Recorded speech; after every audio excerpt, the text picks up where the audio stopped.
I'd like to call to order the August 12th, 2026 meeting of the Committee on Finance, Audit, and Budget. Georgette, would you please call the roll? Absolutely, Director Jakes. Director Nima Jah?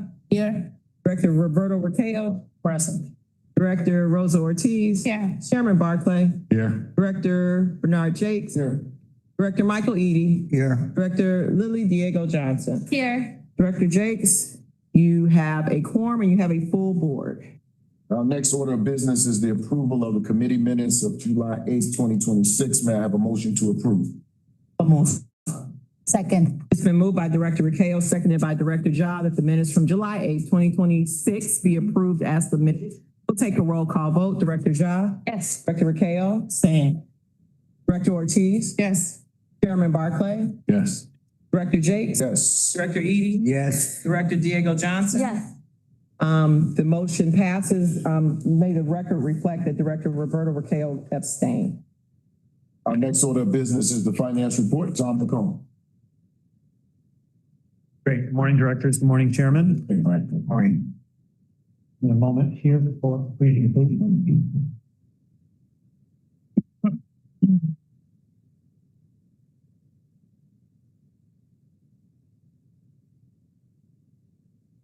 Going to be presenting the June financial results.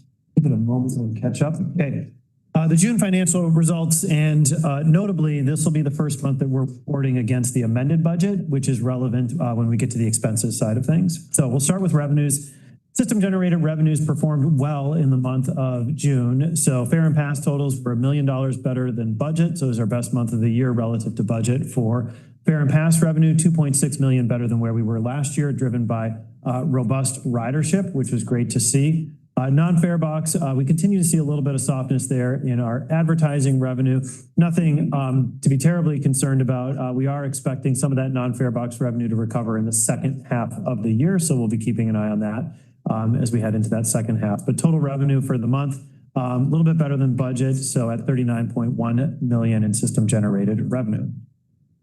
Year to date, coming back closer to budget in terms of our forecast for system generated revenue. You can see there fair and pass growth 2.2 million above where we were last year, just slightly shy of what our forecast was halfway through the year. Total system generated revenue down 1.5 million versus the forecast, but that's less than a percentage point. So we're pretty close to what we had forecast on system revenue. On the expenses side of things, we are recognizing the amended budget here in the month of June. So that is most applicable to the purchase of security services line there. You can see we're slightly favorable to that line with some of the additional funding provided there. Labor right on budget. Material, there's some timing in there. I expect that to come back to budget as we head into some subsequent months. There were some advanced material purchases in the month of June that are recognized. Fuel, we're saving better than $1 a gallon because of the fuel hedge that we have in place. So that sort of 10% variance there just reflects the unhedged portion there, sort of driving up our average price. Power, we're getting the benefit of lower ComEd rates that we've seen through the first half of this year. And then other expenses, there's a little bit of baked in like favorability there. There's a little bit of timing on that one, but 3 million favorable to the expense budget for the month. And then if you roll that forward year to date, you see similar trends, but I will note the security services line, which we had been focusing on up to this point, which had been running negative to budget because of some of the additional investments that we're making, is now pretty much on budget, slightly favorable to budget as we've added those amended funds in there. So total operating expenses, 22.5 million favorable to budget off of $1 billion budget. So just a couple percentage points better there than the budget. Public funding continues to be robust. We've seen robust sales tax results through the first half of this year so far. So we're hoping that stays the course there, but we're seeing 89.2 million in favorability to what we had forecast off the public funding, which is great to see. And then on the commodity side of things, no changes here. We're sitting tight on our fixed forward purchases for diesel fuel with all the volatility in the market right now. Pretty much everybody who usually would do a hedge or an advanced purchase is staying on the sidelines. And so we're watching closely, as is everybody else, but sort of staying put on where we are with our diesel hedges. Natural gas, I do expect that we'll be able to execute that contract hopefully soon to fix forward the next 2 to 3 years of our natural gas procurement. And that concludes my update on the June financial report. Happy to answer any questions.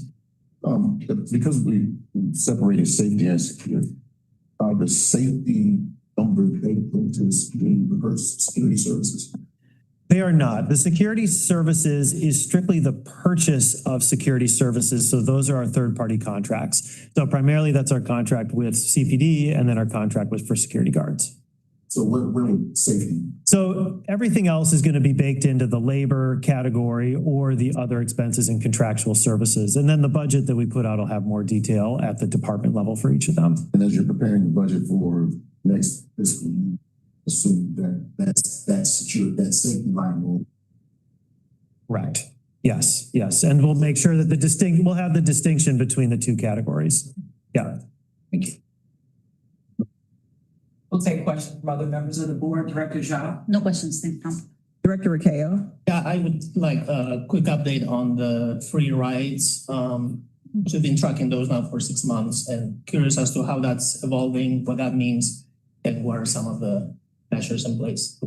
Yeah, and I'm happy to have Molly Poppy come up and join me too, because I know that she's been tracking it closely and sort of providing the ridership updates on that one. You can see here we've reported 500,000 higher than June. That's better or lower than we've seen in previous months in terms of a growth rate. So we have seen some of that growth start to come down as we've been tracking it throughout the year, which has been a good sign. I'll let Molly talk about some of the broader trends and some of the measures in place.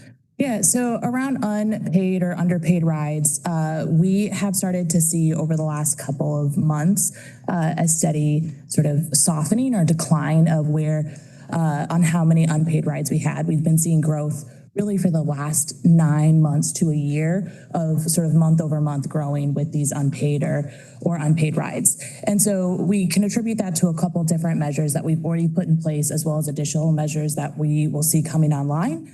We've been working with our various law enforcement and security partners to try to make sure that we have more security presence directly at the fare gates. Additionally, we have been adding messaging and signage throughout our system for anyone who rides the bus. You will hear every time the bus doors open, it says fare payment required. We've also added some additional station hardening measures beyond just law enforcement. We've also changed out some of our fare gates to the tall, high barrier gates, and we launched an Innovation Studio problem statement around sort of fare gates of the future and how can we think about modernizing our fare gate systems, which are about 35 years old today. So that's all kind of on the sort of operational side. What we're also doing and have recognized that we do not have a low income fare program. For CTA, we only have a senior reduced fare student and then people with disabilities program. So we've been working very closely with RTA and our partners at PACE and Metra, and we will be launching a low income fare program here in the next about month and a half. So I think all of that taken together, we've tried to take as many approaches as we can to continue to address the fare payment or the fare underpaid or fare evasion issues. And we have seen that softening of that overall trend, but it is something we're going to continue to monitor and recognize that it's not going to be sort of a silver bullet solution. It is going to require the sort of multifaceted approach of addressing affordability, station hardening, as well as signage. Thank you. And I appreciate particularly the care put into creating an affordable rate for the first time.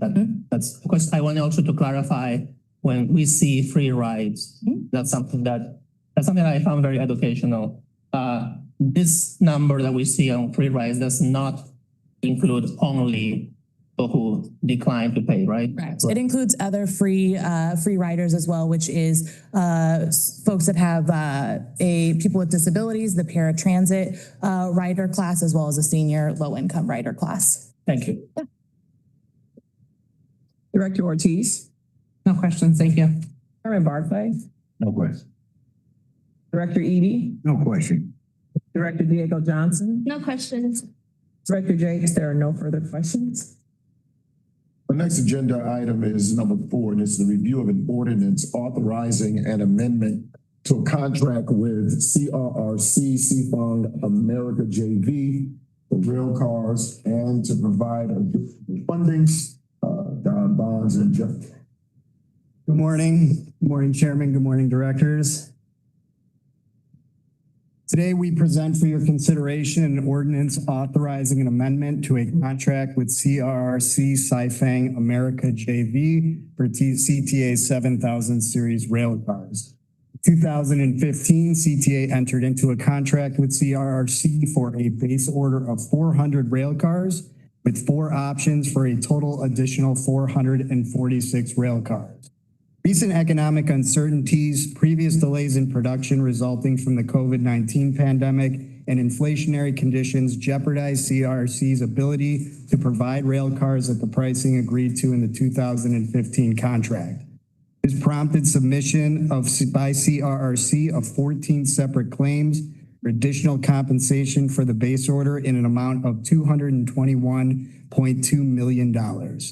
After a thorough review of the current marketplace and negotiations between CTA and CRRC, CTA concluded that it was in CTA's best interest to amend the contract with CRRC to pay a total amount of $40 million as full and final resolution of all base order claims. $20 million would be paid as a lump sum payment upon CTA's acceptance of the 300th base order rail car. The remaining $20 million will be paid in installments tied to the acceptance payments for the remaining base order rail cars. CTA also seeks to amend the contract with CRRC to revise the delivery schedule for the remaining base order rail cars to require delivery of all 400 rail cars no later than July 31st, 2028. And finally, CTA seeks to amend the contract to revise CRRC's deadline for providing the performance security for option 1. This agreement would ensure the completed production of the base order of 7,000 series rail cars, which are necessary to replace older model rail cars that have reached the end of their useful life and require replacement due to reduced maintenance and operating costs and support uninterrupted service on CTA's system. Additionally, the completion of the 7,000 series contract will help to increase service after the completion of the Red Purple Modernization Project, as well as provide rail cars for the Red Line Extension Project upon its completion. That concludes my remarks, and I'm happy to answer any questions. Jeff, you gave a great presentation yesterday. I want to say congratulations to you and your team, as well as to you too, Don. Because to go from the ask of, or the demand of 221 million to settle for 40, I call that a win. And especially to do a layaway plan for the last 20 million. And that is good. And we get what we're supposed to get out of it, which is the remainder of the rail cars. So, and those will be in place by 2028. Correct. The base order will be complete by end of July 2028. Okay, yeah. So great job, gentlemen, and your team. Thank you, sir. We'll take questions from other members of the board. Director Ja? Yeah, not a question, but could you also clarify how many have been delivered versus what's pending? Similar question that I had asked yesterday, just so the public knows what's been delivered and what's on the schedule. Currently, we have 254 cars that have been delivered and operating currently on the Blue Line itself. We have 40 cars that are in the factory on the south side of Chicago. We have an additional 80 to 90 cars that are being currently manufactured in China. We have about 10 to 12 cars that are on the ship headed to Chicago. So we're close to the base order number in some stages, but 254 cars are currently operating on the system. Thank you. Thank you. Director Rekejo? One thing that I found very helpful and again educational, and I think the public should know, is when you all presented, first of all, what is the cost per car to CTA? So when people walk into a train car, how much does that car cost? And second, what this increase means in the increase of future cars. So you could share the two amounts, what the cost of the cars is prior to the amendment and what it's going to be after the amendment. That would be super helpful, I think. Certainly. So the current cost of rail cars is $1,630,000 at $8. We have not structured this settlement to actually increase the price per car due to administrative issues with doing that. However, for practical purposes, this settlement would increase the price to $1,730,008 per car. So roughly an additional $100,000 per car. right? I think this is very important for people to know when we walk into one of those new cars and we love it, it's a $1.7 million car we're walking into. And when we do things to that car, we're doing them to a $1.7 million car. So thanks. Director Ortiz. No questions, thank you. Chairman Barclay. Not a question, but I do want to commend you on the work that you did. I know you started this a couple of years ago trying to negotiate this, and this is the culmination of this. But I think that you guys did a yeoman's job. So my hat's off to your team for the efforts that you guys made to get to this point. And so I'm really appreciative of that. Also, Thank you, sir. Director Eady. No, I just want to join with Chairman Barclay and Director Jakes commending, as I said yesterday, it's quite a task for you guys to bring that down from 221 million to 40 million. Y'all some phenomenal negotiators. Thank you, sir. Just grateful for the work that you're doing. We need to get them to negotiate our pastoral contracts. Yes. Director Diego Johnson. Yeah, would you be able to speak to the current Series 7000 rail cars that are already functioning and what the physical ADA accessibility is like so that people know, that this is something, the upcoming ones, how people have been receiving the cars already, the rail cars already in place. Mr. Director, the 7000 series feature a distinct audible door chimes to help customers who are blind or have low vision locate train doors quickly. They also have an express mode visual display that provides additional information for customers who are deaf or hard of hearing when trains are operating express. The active suspension system also helps align the rail car floor with the station platforms, improving boarding and exiting for all customers. The active suspension on the 7000s is an overall improvement over our current 5000 series cars and of course our older cars. In each 7000 series rail car, the car has a platform sensors to help align the car floor height to the actual platform height. So there's no unlevel surface when someone, if they're in a wheelchair or walking onto the train, don't trip and fall. In which we also have gap fillers that also assist with that. But the main thing is that the train automatically lowers itself to the height of whichever platforms are in our system. The 5000 series suspension lowers the floor height to a preset level, may or may not align the actual platform height itself. So the 5000 has a preset number, so it doesn't automatically adjust itself, but the 7000s do adjust to the level of the platform. And the overall feedback that we've received so far has been very positive since the trains have been running in service several years now. Okay, thank you very much. Thank you. Question. Have they done anything as it relates to people smoking? Like filters and things of that nature on these? No, not really. I mean, we looked at some things during COVID, trying to filter air and things like that. I mean, there was some positive feedback on that, but not necessarily help with the situation. So there's not really a lot that we can do in that area.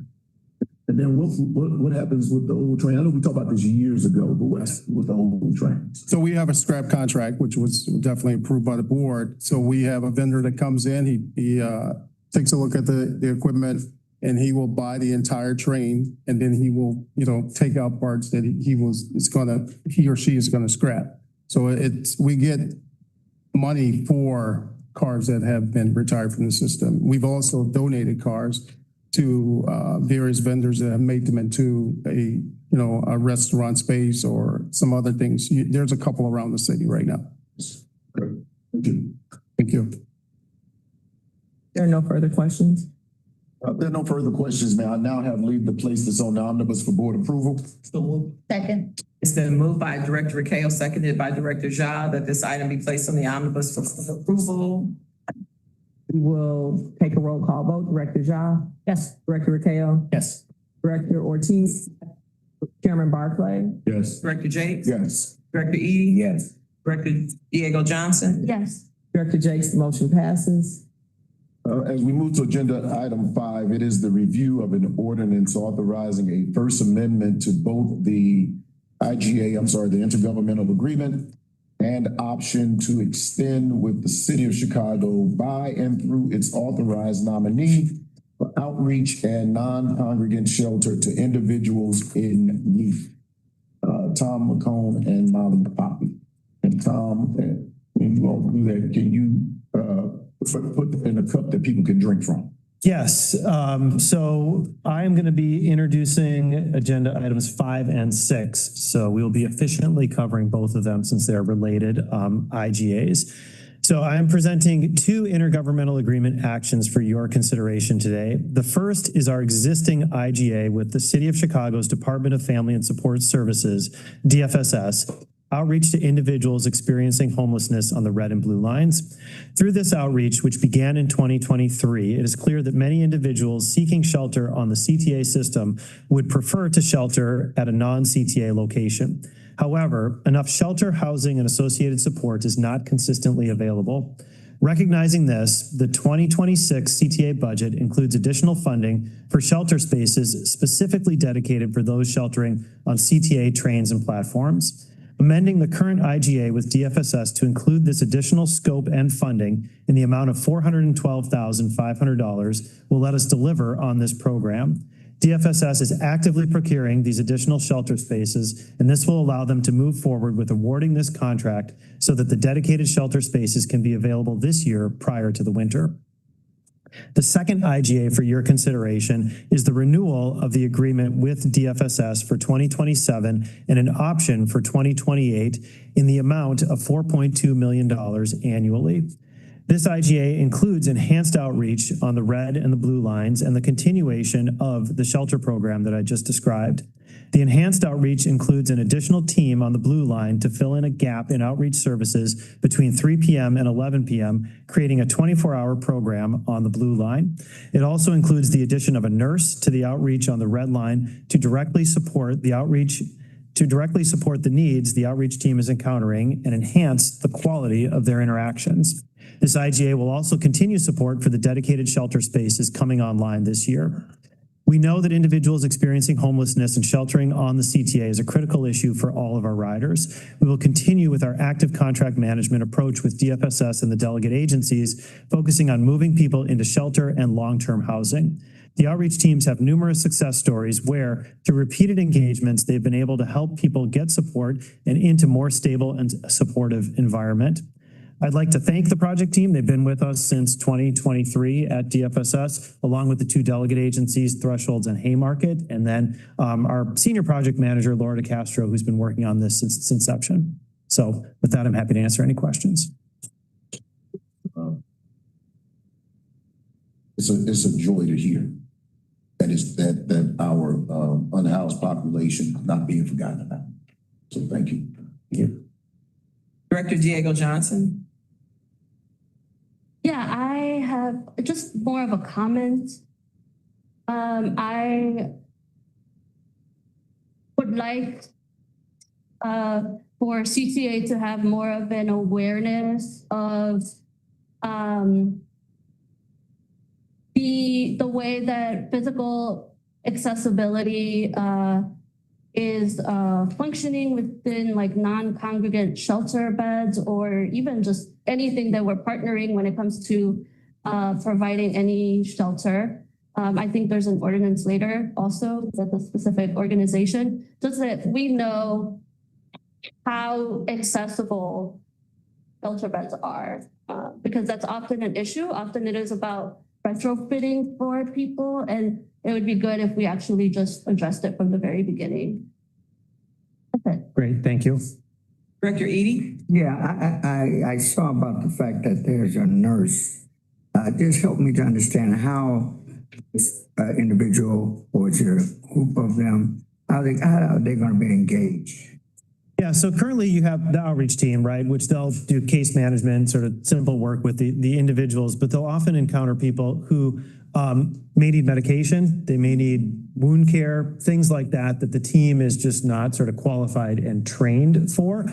that would open up pathways to sort of creating sort of a deeper engagement with the individual, which is kind of what you need to help move them, along the care pipeline. And so what they've encountered are folks who need that, right? Folks who may, be off their medications, right? Or may need some wound care or some simple treatment or things like that. And if they're able to offer that on the spot, they'll sort of create that ongoing level of engagement, maybe get them into deeper case management, and hopefully move them into sort of the treatment that they need. So is there going to be a nurse assigned to each shift? They'll be accompanying the outreach team that's out in the PM. So that one nurse accompany the outreach team? Yep. Okay, and then what is the block of time? So it's an 8-hour period from starting at 4:30.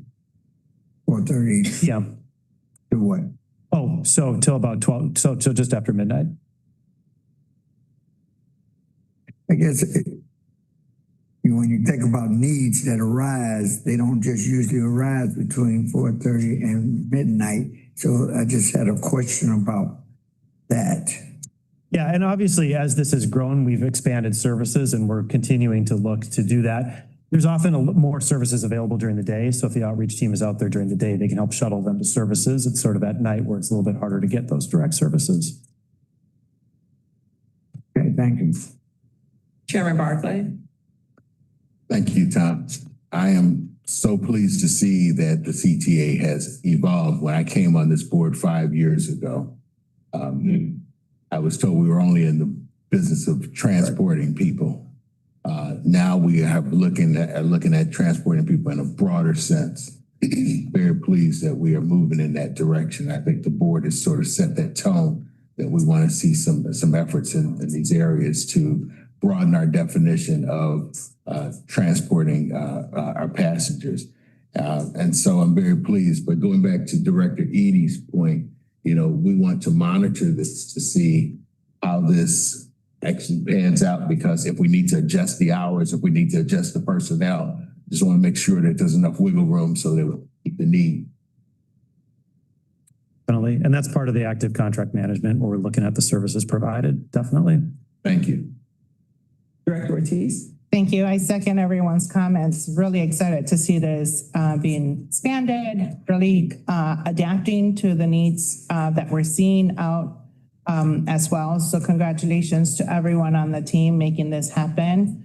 I think it's just greatly appreciated on all aspects of our city. Thank you. Director Recao. So first of all, thank you for doing this, and congrats for more than doubling resources for this. And I also wanted to put it in context, right? Because when you all were presenting this, I asked what is the population, like in numbers, right? And we have, I think, 30 beds that we will be making available with these contracts. At least, Starting with 30. But the number of active people in the system is closer to 500, right? That are sort of actively in the coordinated entry system that they're tracking. So give people a sense of the scale, right? We have at least 500 people unhoused, taking shelter in CTA, and then 30 beds for those folks, which this means that I'm glad that CTA is doing this, and also other people need to step up too, because that is not going to be sufficient. That said, I wanted to double down on the fact that this is a problem that happens in transit systems around the world. Most agencies either turn a blind eye and they say, this is not something we want to talk about, or they have a punitive approach and they punish people for doing that. And CTA is going in the other direction, which is something that makes us all proud. And finally, I wanted to invite you all to consider that now with the new NETA legislation coming up, and with the capacity that NETA and CTA are going to have to develop and use resources, buildings near transit, there's a lot of opportunity to partner with a developer that builds supportive housing and start being active not only in the service part, but also in having our own role in building those homes.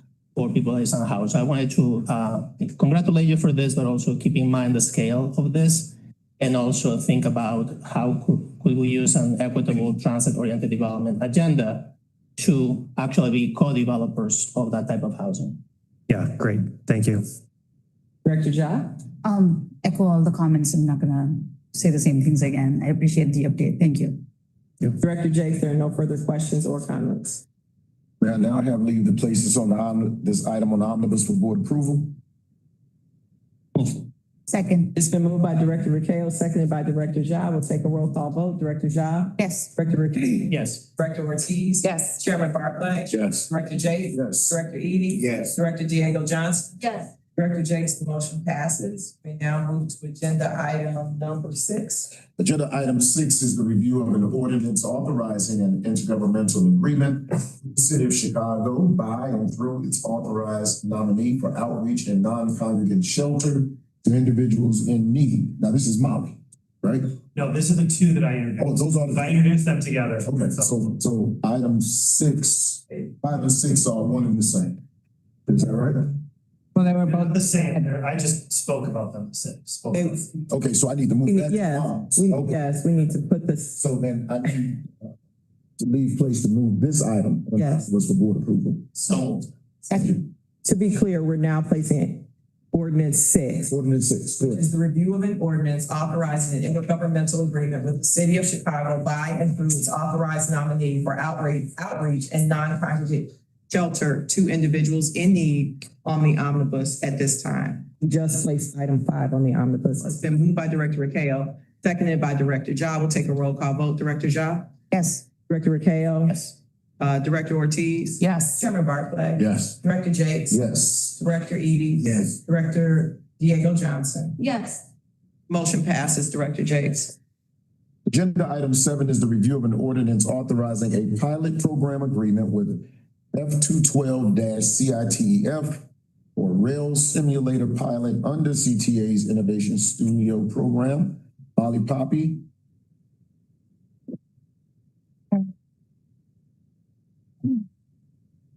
Comfortable director, I'm gonna be here a while.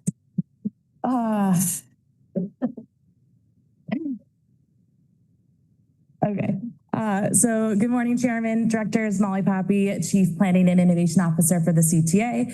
Today, I'm here to seek approval on the next pilot project under the Innovation Studio program. As a reminder, Innovation Studio was launched in 2024 and enables the agency to test innovative solutions and cutting-edge technology to help solve some of our biggest challenges. Through Innovation Studio, one pilot has been completed, 4 are in progress. Additional solutions are being solicited today under the Fair Gates of the Future that I talked about a few minutes ago. In summer 2025, Innovation Studio released a problem statement seeking solutions to provide virtual reality or simulated training opportunities for rail operators to gain additional hands-on experience. Today, we are seeking approval for a $75,000 stipend to advance a pilot solution with Railway Technology Research Center, known as CTEF. CTEF is a research and innovation center located in Spain that has been developing simulators since 2001 for transit systems across the globe. They are partnering with US-based eTech Simulation, which produces lightweight simulators for the transportation sector. CTA received 6 proposals for this problem statement, and CTEF was selected because of their portable solution that integrates real hardware from our 5000 series rail cars for virtual reality, with a virtual reality headset creating a highly immersive and realistic experience for operators. The simulator will model 4 consecutive rail stations and will include in a workstation for the agency to build scenarios such as different weather situations, signal failures, or vehicle failures. The goal of this innovative tool is to provide more hands-on experience in real-world challenging scenarios on our rail right-of-way. The tool is additive to the CTA's extensive training program. It is not meant to replace it in any way. I want to just take a second to say the power behind this tool has been the Vice President of Rail Operations, Jeannie Alexander. Jeannie came to the Innovation Studio team with this idea and was really seeking more opportunities to support her team and the operators with some hands-on experience, and she's been championing the progress of this pilot solution every step of the way. Thank you, and I'm happy to answer any questions you may have. No questions, Molly. You answered it all yesterday. Thank you. We'll take questions from other members of the board. Director Ja. No questions, but it looks very promising. Director Bell. Yes, congratulations and thank you Jeannie for your leadership in doing this. Director Ortiz. Thank you. Chairman Barclay. No question. Director Eady. Question. Director Diego Johnson. Just wanted to say yesterday when we spoke, you talked a little bit about what would happen for people who were perhaps feeling a little unwell from the virtual reality portion. And so just kind of, if you could, I just wanted to say basically that is great that there is awareness of that and that it is going to be a really exciting pilot. Yeah. It was just, yeah. Yeah. Have anything else to add? Yeah, this solution includes the VR headset as well as then a monitor as well. So if individuals don't handle the VR headset well, we also have a module. Thank you. Director Jakes, there are no further questions. I now have leave to place this item on the omnibus for board approval. Second. It's been moved by Director Rakeo, seconded by Director Ja, that this item be placed on the omnibus for board approval. We'll take a roll call vote. Director Ja? Yes. Director Rakeo? Yes. Director Ortiz? Yes. Chairman Barclay? Yes. Director Jakes? Yes. Director Eady? Yes. Director Diego Johnson? Yes. The motion passes. Agenda item 8 is the review of an ordinance authorizing a pilot program agreement with Housing Forward for a crisis intervention safe ride specialist pilot under CTA's Innovation Studio program. Great. Chairman, I'm going to do a broad overview and then I'll talk about Housing Forward and then we'll introduce the next ordinance. I'll do HAAS. And so. Thank you. Yeah. Thank you. Good morning, Chairman and Directors. Again, Molly Coffey, Chief Planning and Innovation Officer. I want to speak broadly about the Safe Ride Specialist pilot program before I launch into the specifics of each of the contracts that are coming before the board today. The Safe Ride Specialist pilot program was developed collaboratively in partnership with riders and more than 30 mental health and social service experts, community organizations, labor, and CTA staff and leadership at our first ever CTA Transit Community Safety Workshop held just a year ago in August 2025. From that workshop in December 2025, we launched the Innovation Studio problem statement, and we focused on developing solutions to engage with and support riders for a safe, welcoming, and comfortable ride for everyone.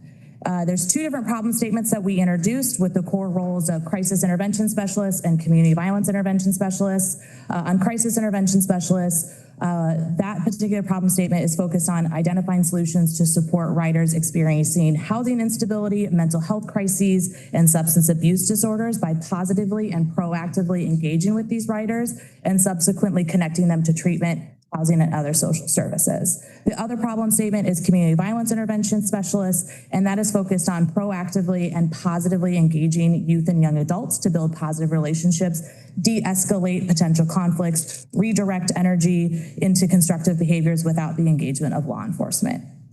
Following 2 rounds of extensive review under the Innovation Studio program by subject matter experts across the CTA, those subject matter experts included rail station management, planning and innovation, safety and security, and customer feedback. CTA selected a cohort of 4 organizations for the Safe Ride Specialist pilot program. While each organization has unique outreach and engagement and a diverse set of wraparound resources that we will leverage, every Safe Ride Specialist has the following key tenets. Every specialist will receive training specific to CTA provided by CTA's Training and Workforce Development Team. Every specialist will receive specialized training by their organization that will include de-escalation training, trauma-informed care training, crisis intervention, mental health first aid, CPR, and Narcan administration. Every specialist will work in a team of at least 2 specialists, riding the train throughout the pilot zones that have been identified and regularly checking in with CTA frontline staff throughout the zone. Every specialist team will maintain a visible presence on the system and proactively and positively engage with riders in need or de-escalate disruptive situations. All teams will carry outreach materials and hygiene or care bags. These will include Narcan. Every organization will follow robust reporting requirements, including weekly reporting to CTA staff on engagements and services provided, as well as requirements to leverage the region's coordinated entry system for proper case management for all vulnerable riders. And every organization is bringing a diverse network of wraparound resources to connect riders with the services they need, including shelter beds, respite locations, mental health care, and much more. From a contractual standpoint, each organization has a professional services agreement that indemnifies CTA, coupled with a robust set of insurance requirements. It also includes requirements for tracking and measuring key performance indicators so we can understand the success of these pilots and if they are scalable. And each provides a strong staffing requirement and supervisor to outreach worker ratio to help ensure success of the pilots. And additionally, CTA has the ability to ask for specialists to be removed from the pilot program for performance issues. Launching these pilot programs has been a central priority for Acting President Learson and this board. And we wouldn't be here today without the amazing CTA staff that has been supporting this program throughout the way. While I am up here presenting, I do want to take a moment to thank the many, many CTA staff members who actually made this program possible. First, I want to start with Michael Rivera, or Mikey. He's the project coordinator within the Planning and Innovation, and he's truly been the engine behind this work. Laura DeCastro is a project manager here at CTA. Kim Robinson, Vice President of Training Workforce Development, and Tia Cunningham-Sumter, Director of Learning and Support, and their team, Elizabeth Lane, Patricia Bryant, and Ramona Magazzi, have been truly amazing in planning the training around this and helping to support the training needs. Rich Porter, Vice President of Rail Station Management, including his team, Jason Porter, no relation, and Tanidra Allen, have truly been wonderful in helping us to craft this program, and the entire operations team has been very supportive as we've continued to build this work. Chief Joe Bird, Vice President Kevin Ryan, Director Eddie Winters, and the entire security team have also been supporting us. And lastly, our consulting partners at Pivot Strategies and Cambridge Systematics. It's truly been a village to get here, and it is important that we thank everybody involved, because it is not, for this to be successful, it does require an all of the above approach. Okay. Now I'm getting into the ordinances. All right, so the first ordinance is with Housing Forward. Staff is seeking approval for an ordinance authorizing a one-year pilot with Housing Forward for the Safe Ride Specialist Program for a total stipend value of up to $991,087. Housing Forward will provide services on the Green Line from Harlem to Central, Monday through Friday from 6 p.m. to 1 a.m. and on Saturdays from 6 p.m. to 11:30 p.m. They are working in partnership with 4 subcontractors: NAMI Metro Suburban, Thrive Counseling Center, Loyola Street Medicine, and Live for Lolly. NAMI and Thrive will provide mental health and counseling services, while Loyola Street Medicine will provide medical care, and Live for Lolly will promote harm reduction and substance use recovery.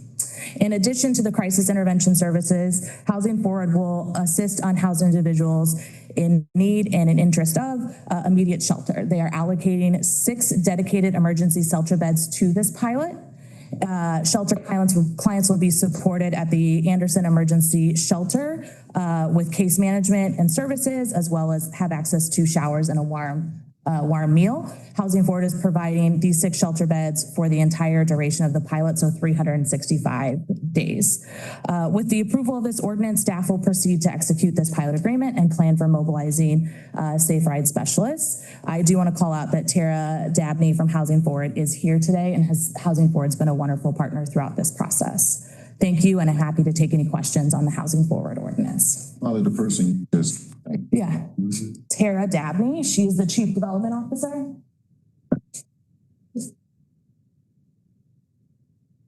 Director Jakes, do you have any questions? How is Housing Forward is partnering? Well, I guess Tom, with your presentation, this was what you were saying as the tag team, because it sounds a lot like what you presented. Yeah, I think it's different folks in different services, right? So focusing on the unsheltered population, providing services there, and then this sort of different populations on CTA, right? So this group, working with another population as well, but obviously everybody kind of coordinating, right?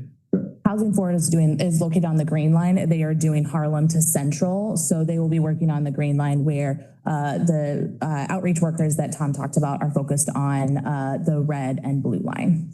Okay. We'll take questions from other members of the board. Director Shaw. No question. I think a request. I think there's a lot of pilots, there's a lot of initiatives.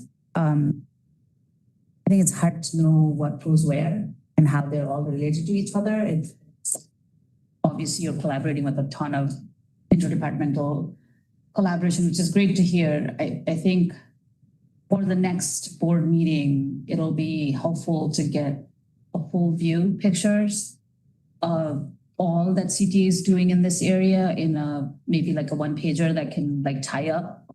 So we know where the resources and money are going and how many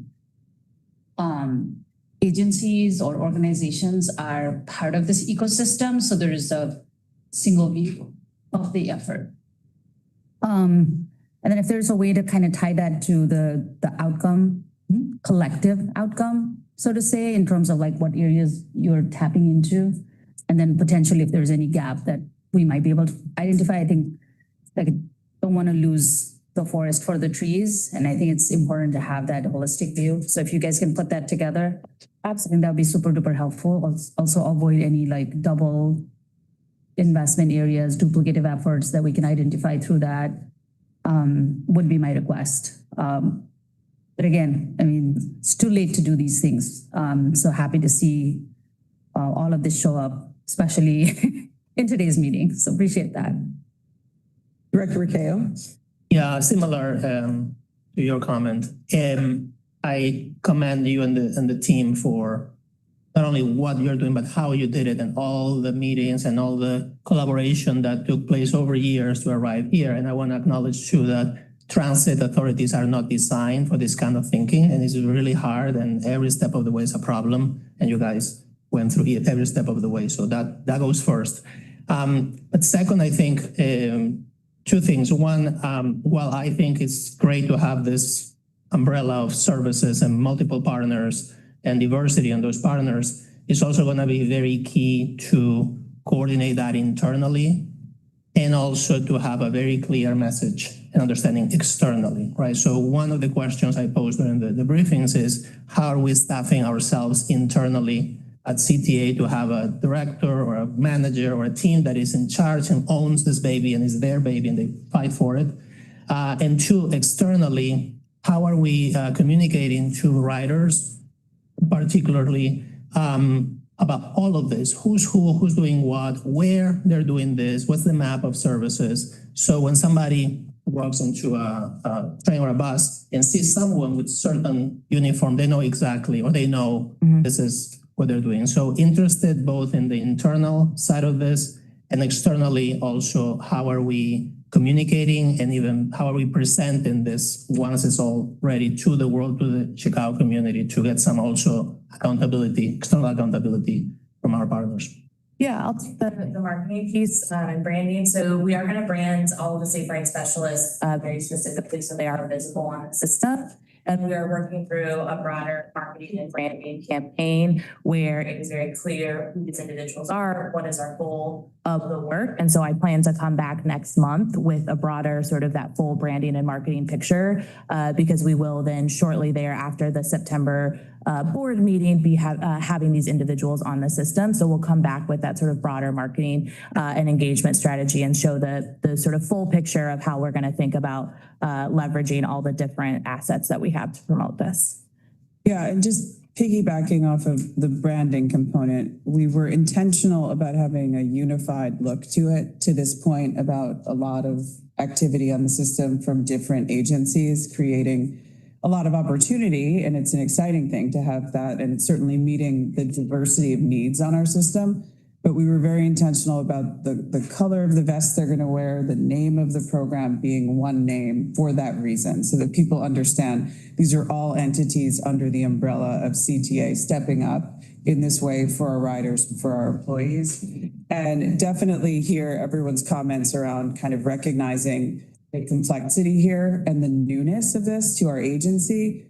I will say staff that Molly's named and everyone's, we've been working on this for a while, right? For over a year, thinking this through directly from my office with direction and leadership coming from there. So we're ready to launch this, but all of this feedback is absolutely, we're hearing you about the public understanding the work, of how it's coordinated with each other and what the outputs are going to be. So we wanted to be respectful of this board approval process in terms of not getting ahead of that, but we have all of that thought out and the launching and frankly, I'm going to talk about this in my remarks. This is an incredibly historic moment for CTA to be launching these programs on top of following months of notable increases in law enforcement. What you're seeing here is something never before seen in terms of resources on CTA, and that's coming from tireless work of people doing things that are frankly not in their job description to this point, right? That are not generally things that we take on, but we have, and we're ready to launch that, and we're going to continue to talk about how that's going to look to the public in an understandable, cohesive way. Thank you. Director Ortiz. Yes, everything that's been said. It's so exciting to see this finally, sort of all the bits and pieces that have been happening across all this time, to see that up and running now, ready to go. So thank you. I know it hasn't been easy. I know there's been a lot of people behind this. So just really appreciative of all the effort that has gone in there. I'm excited to see the results. I'm excited to see the impact of this work. And yeah, happy to continue to improve it as we go along. And thank you. Chairman Barclay. I would echo everything that has been said. The one other program, Nora, that we've talked about is the mid-ride cleaning program. I would love to see a group of cleaners on the trains that are also engaged before the trains get back to the stations, to the terminal. That there's cleaning going on midway, through the ride. So that's another one that I look forward to hearing more about. Director Eady. The wraparound services, can you kind of enlarge on that? Yeah, so for Housing Board specifically, the wraparound services are some of the mental health care and counseling care that will be provided by NAMI and Thrive. And then Loyola Street Medicine will provide medical care, very similar to what you heard from the DFSS partnership, and the nurse being able to provide some of that, the basic medical care. And then Live for Lolly promotes harm reduction and substance use recovery. So they'll do support individuals with substance use disorders, helping them to get the resources that they need. But what's really special about the Housing Forward program is that we're also having the 6 dedicated shelter beds. So the wraparound services are both the outreach on building on the outreach on the system to connect to counseling services, medical care, but then also giving those individuals a place to sleep, a safe place to sleep that is right off the pilot zone. It's right off the Oak Park Green Line station. So there'll be direct access to a shelter bed that's just a couple blocks away. Yeah, so is there a cutoff time in terms of time of services that's being provided to these? Yeah, so the shelter location has an in time of 11 p.m. So everyone has to be in by 11 p.m. and then they're out by like 8 or 9 a.m. So there is a time frame that they do need to be into the shelter location. And that is partly how we structured the outreach time to start at 6 p.m. and move through till about 1 a.m. so that we can connect people to the shelters and they can be in before the shelter closes for the night, or it doesn't close, but no one can come in. And then having some additional services then later in the evening in case for individuals that we were not able to connect with. So that's how we sort of structured the timing here to make sure that there was seamless access, because engaging with someone at 8 o'clock in the morning and if they can't really go into the shelter until later in the evening is harder to do, right, to transfer them. And so we're trying to time this accordingly. Thank you. Yeah. Director Diego Johnson. Just for all the ordinances and initiatives that we're approving today, just kind of wanted to highlight that these are the alternatives to non-policing, in addition to all the security that has been increased in the CTA. So there's been a lot of hard work, and I'm really glad to be a part of some of this. But I know that a lot has been done before me, right? So as a social worker, I'm just really glad that, Housing Forward and all the other agencies that we're partnering with, that they're also mindful, and that CTA is also mindful of having actual licensed providers on each shift so that the safe ride specialist also can get guidance on what to do if there are situations that might arise that are beyond their scope. So just wanted to make those comments. Yeah, thank you, Director Diego Johnson. Director Jakes, there are no further questions or comments on ordinance 8. I now have leave to place this item on the omnibus for board approval. So moved. Second. It's been moved by Director Ricao, seconded by Director Ja, that this ordinance be placed on the omnibus for board approval. We'll take a roll call vote. Director Ja? Yes. Director Ricao? Yes. Director Ortiz? Yes. Chairman Barclay? Yes. Director Jakes? Yes. Director Eady? Yes. Director Diego Johnson? Yes. Motion passes. Agenda item 9 is the review of an ordinance authorizing a pilot program agreement with Healthcare Alternative Systems for a crisis intervention safe ride specialist pilot. Molly. Staff is seeking approval for an ordinance authorizing a one-year pilot with Healthcare Alternative Systems, or HOS, for the Safe Ride Specialist Program for a total stipend value of up to $545,982. HOS will provide outreach services Monday through Friday, 9 a.m. to 5 p.m. on the Blue Line O'Hare branch from Logan Square to Jefferson Park. The HOS will staff the pilot zone with two to 3 person teams specializing in mental health and substance use disorder, as well as a bilingual outreach worker each shift. HOS will provide warm handoffs to their living room, which is a crisis center near the Belmont Blue Line station for riders who need a safe space to achieve further stability and additional services. With the approval of this ordinance, staff will proceed to execute the pilot agreement and plan for mobilizing the Safe Ride Specialists. And for Healthcare Alternative Systems, I do want to recognize Phoebe Kaufman from HOS is here, and she has been a great partner throughout this entire process. Thank you. I'm happy to take any questions on this. Thank you. No questions, Molly. Director Ja? I don't have a question specific to this one, but I'm just curious, are there mechanisms in place today where CTA employees have a direct way of reporting when, like, for example, throughout the city in bus stops, you see people, the bus stops is a shelter. Sometimes it's inside a train, sometimes it's inside a bus, sometimes it's outside. What is currently in place today where, let's say a bus driver sees somebody get on a bus that needs support?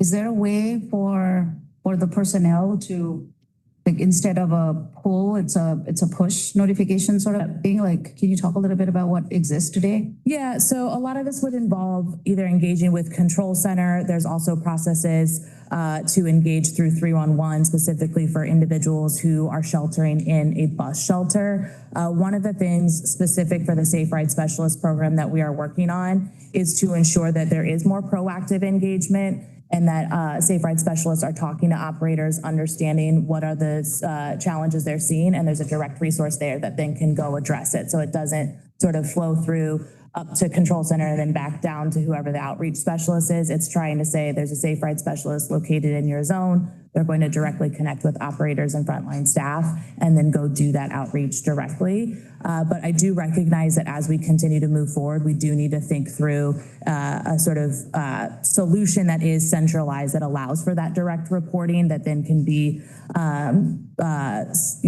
sent out as we continue to expand the program. So I would say within the pilot zone, there is that direct engagement that we'll have with the Safe Ride Specialists. And then there's also processes in place through Control Center where that information is filtered out. Yeah, and I Report it. think reports of sheltering in bus stops come in through various avenues currently, through the public, through employees, through, security personnel.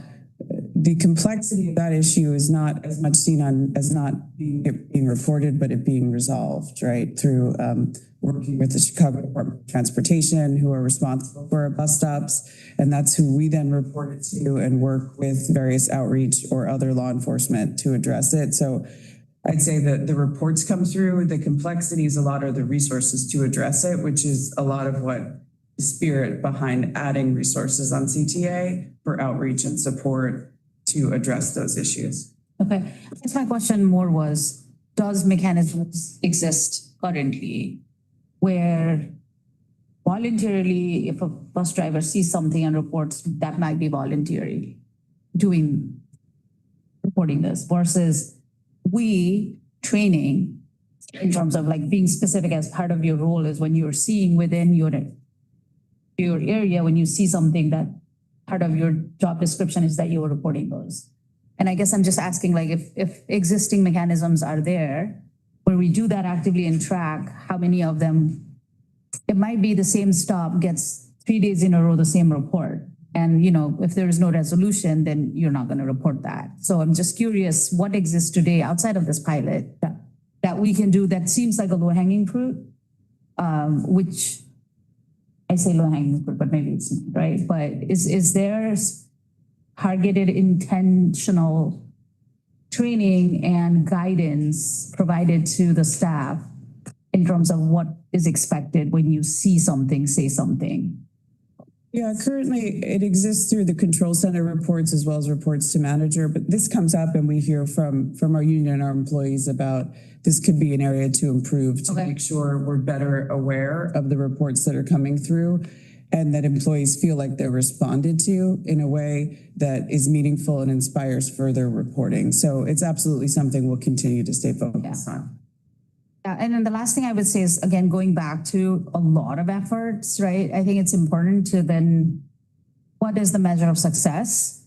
And I think that needs to definitely be part of the measure of success in terms of like when you come back a year later and say like, this was a successful program, let's think through the KPIs of what you will produce as part of, we received this many outreach and these were the areas that, so I think that just having those numbers and like repeat instances when we're getting stuff like that, I think that needs to be top of mind and not something that like is an afterthought. Because it needs to, like, the entire initiative needs to tie together versus like reporting on a one-on-one basis. I guess that's my request. Yeah, our plan is to come back on a quarterly basis and report on various KPIs across engagements, across if we're seeing reductions in operational delays, if we're seeing reductions in law enforcement engagement. We have about 8 to 9 different KPIs with various measures tied in employee satisfaction, rider satisfaction, and we're creating a dashboard that would capture all of this, and then we'd come back on a quarterly basis to talk about that with the board members. Yeah, so definitely agree with you. Okay, thanks. Yeah. Director Raquel? Same congratulations and same concern about integration of this service in particular, because now we're talking people who are having a crisis and they're putting themselves sometimes at risk and putting others at risk. So this is a very, as you know, delicate and important thing. And to me, our workers and our riders need to be fully informed about how this works, and especially our workers about protocols, do's and don'ts, what to do, what not to do, to make this successful. And so I encourage you all, before day one, every single person in CTA should know how this works, where it doesn't, and to make sure that this is successful. Because the last thing we want to do is this starts and some crisis happens and one of our workers doesn't know that this is actually a program and how it works. So doubling down that internal communication is very important, and definitely also for our riders to know too, because one thing that may get lost in the shuffle here, because there's so much going on, is that these pilots are very specific to certain stations and only those stations and those areas, right? So to double down on, like, for instance, this one, I think it's Jefferson Park to Logan Square. Exactly. It's just blue line between Jefferson Park, that's it, right? And that's where that pilot is. That mapping is going to be very important to make sure that we don't create expectations out there. So internal communications and management to me is in piece so far that I would love to see more. Director Ortiz? I'll share everything that's been shared before. Thank you again. I'm really excited about all of the collaboration that this encompasses. So thank you to everyone that's making it happen. Chairman Barclay? No question. Director Eady? Question. Director Diego Johnson? No questions, just thank you to Healthcare Alternative Systems. It's a lot of work also to be able to be selected. So thank you. Director Jakes, there are no further comments or questions. And now I have leave the places on the item, this item on the omnibus for board approval. moved. Second. It's been moved by Director Rakeo, seconded by Director Ja. We'll take a roll call vote. Director Ja? Yes. Director Rakeo? Yes. Director Ortiz? Yes. Chairman Barclay? Yes. Director Jakes? Yes. Director Eady? Yes. Director Diego Johnson? Yes. The motion passes. Our next agenda item is review of an ordinance authorizing a pilot program agreement with Street Samaritans for a crisis innovation safe ride specialist pilot. Holly. Staff is seeking approval for an ordinance authorizing a one-year pilot with Street Samaritans for the Safe Ride Specialist Program for a total stipend value of up to $1,285,081. Street Samaritans will deploy 2 3-person crisis intervention teams on the Blue Line Forest Park branch from Austin to Forest Park Terminal, Monday through Friday, 6 a.m. to 2 p.m. They will have an emphasis on providing mental health and telepsychiatry services to riders. Each team will include 1 licensed mental health clinician as well as 2 crisis intervention specialists who are trained in trauma-informed care and crisis de-escalation. Street Samaritans will leverage a partnership with Woven Clinic, a telepsychiatry partner, the Institute of Healthcare Delivery and Design, which is a reporting and data infrastructure partner, and lastly, Miles Square Health Center, which is part of the UI Health System, which is a substance use disorder treatment partner who will serve both as a referral for individuals requiring substance use disorder and behavioral health follow-up needs. I do want to recognize that Oscar Martinez is here, the executive director from Street Samaritans. Street Samaritans has been a wonderful partner throughout this process. With the approval of this ordinance, staff will proceed to execute the pilot agreement and plans for mobilizing the Safe Ride Specialists. Thank you, and I'm happy to take any questions on this matter. If there's a need for more, is that built into that number? Yeah, so this is an up to amount, and so we are I would say being aggressive with the funding here, and so yes, there is opportunities that we will be able to scale in and fund the program if there is additional need. And I would just add on the more question across all of these resources, it's an opportunity to flag here. We're in the midst of this transition to NEDA, of course, right? So all of this work is going to inform conversations now, NEDA around the design of their transit ambassador program and all of these resources. So this is going to be incredibly valuable work to inform those discussions and inform those decisions around scale of resources across our whole system. Director Ja? My question, I think we're on number 10 right now, right? Yes. Yeah. Do you guys have a figure of between 7 to 11? Like what is the total expected spending as part of all of this? Because they are all part of the same program. Yeah, so the total, How is this being, like, where is the source of funding for that? the total spend is $9.6 million across all 4 pilots. We anticipate spending roughly $3.1 million in 2026. And that funding is coming from our operating budget. As this board may recall, you all advocated for additional funding for alternative response. We have about total of 12 million sort of budgeted for alternative response in 2026. And so this is a portion of that alternative response sort of overall funding. Like I said, about $3.1 million will be expended this year for the Safe Ride Specialist pilot. Additionally, we did get some funding from the NEDA legislation. And so when NEDA came through and RTA passed a supplemental 2026 budget, we also got additional funding for alternative response, another about $2 million. So that's where all of this funding is coming from, is that budget that was advocated for the board, and we anticipate taking up about $3.1 million of that. Okay, thank you. Director Rakeo? No question. Director Ortiz? No questions, thank you. Chairman Barclay? Director Eady?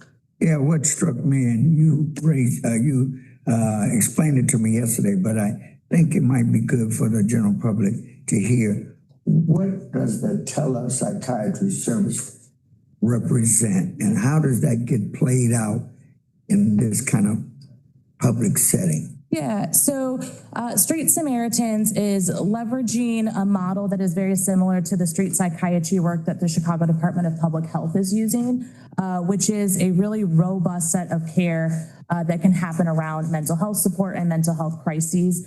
And what we have found and what with this model that we are testing out is mental health clinicians can do a level of treatment, but telepsychiatry and the psychiatry services that we're offering with Woven and then Miles Square can go above and beyond that. It can be medical treatment. It can be more continuous care. And so what we're testing out with Street Samaritans is the ability to leverage this telepsychiatry partner through, there's a mobile stabilization van that Street Samaritans will have that individuals can access the van, which will be located at Forest Park.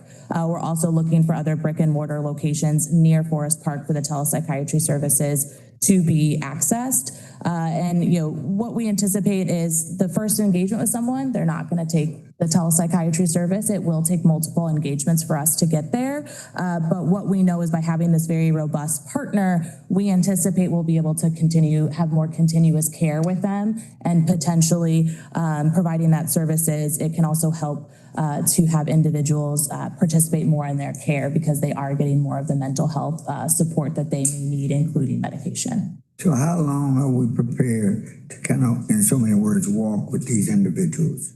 I think that every organization that we've talked to, they will talk to individuals 1,000 times if needed. It is not going to be a situation where we engage twice and we don't come back. They will obviously manage if someone clearly doesn't want to be engaged with. They are trained and understand how to manage that. But what we know is that persistence is key and continuing to show up is key. And then when someone is ready to accept the resources, having those resources readily available and close is also very key. And so that's why, as you hear about all of these locations with the living room near the Belmont Blue Line, the emergency shelter near the Oak Park Green Line, the mobile stabilization unit at the Forest Park, having that close will also then help us when an individual is ready for the care. Thank you. Yeah. Director Diego Johnson.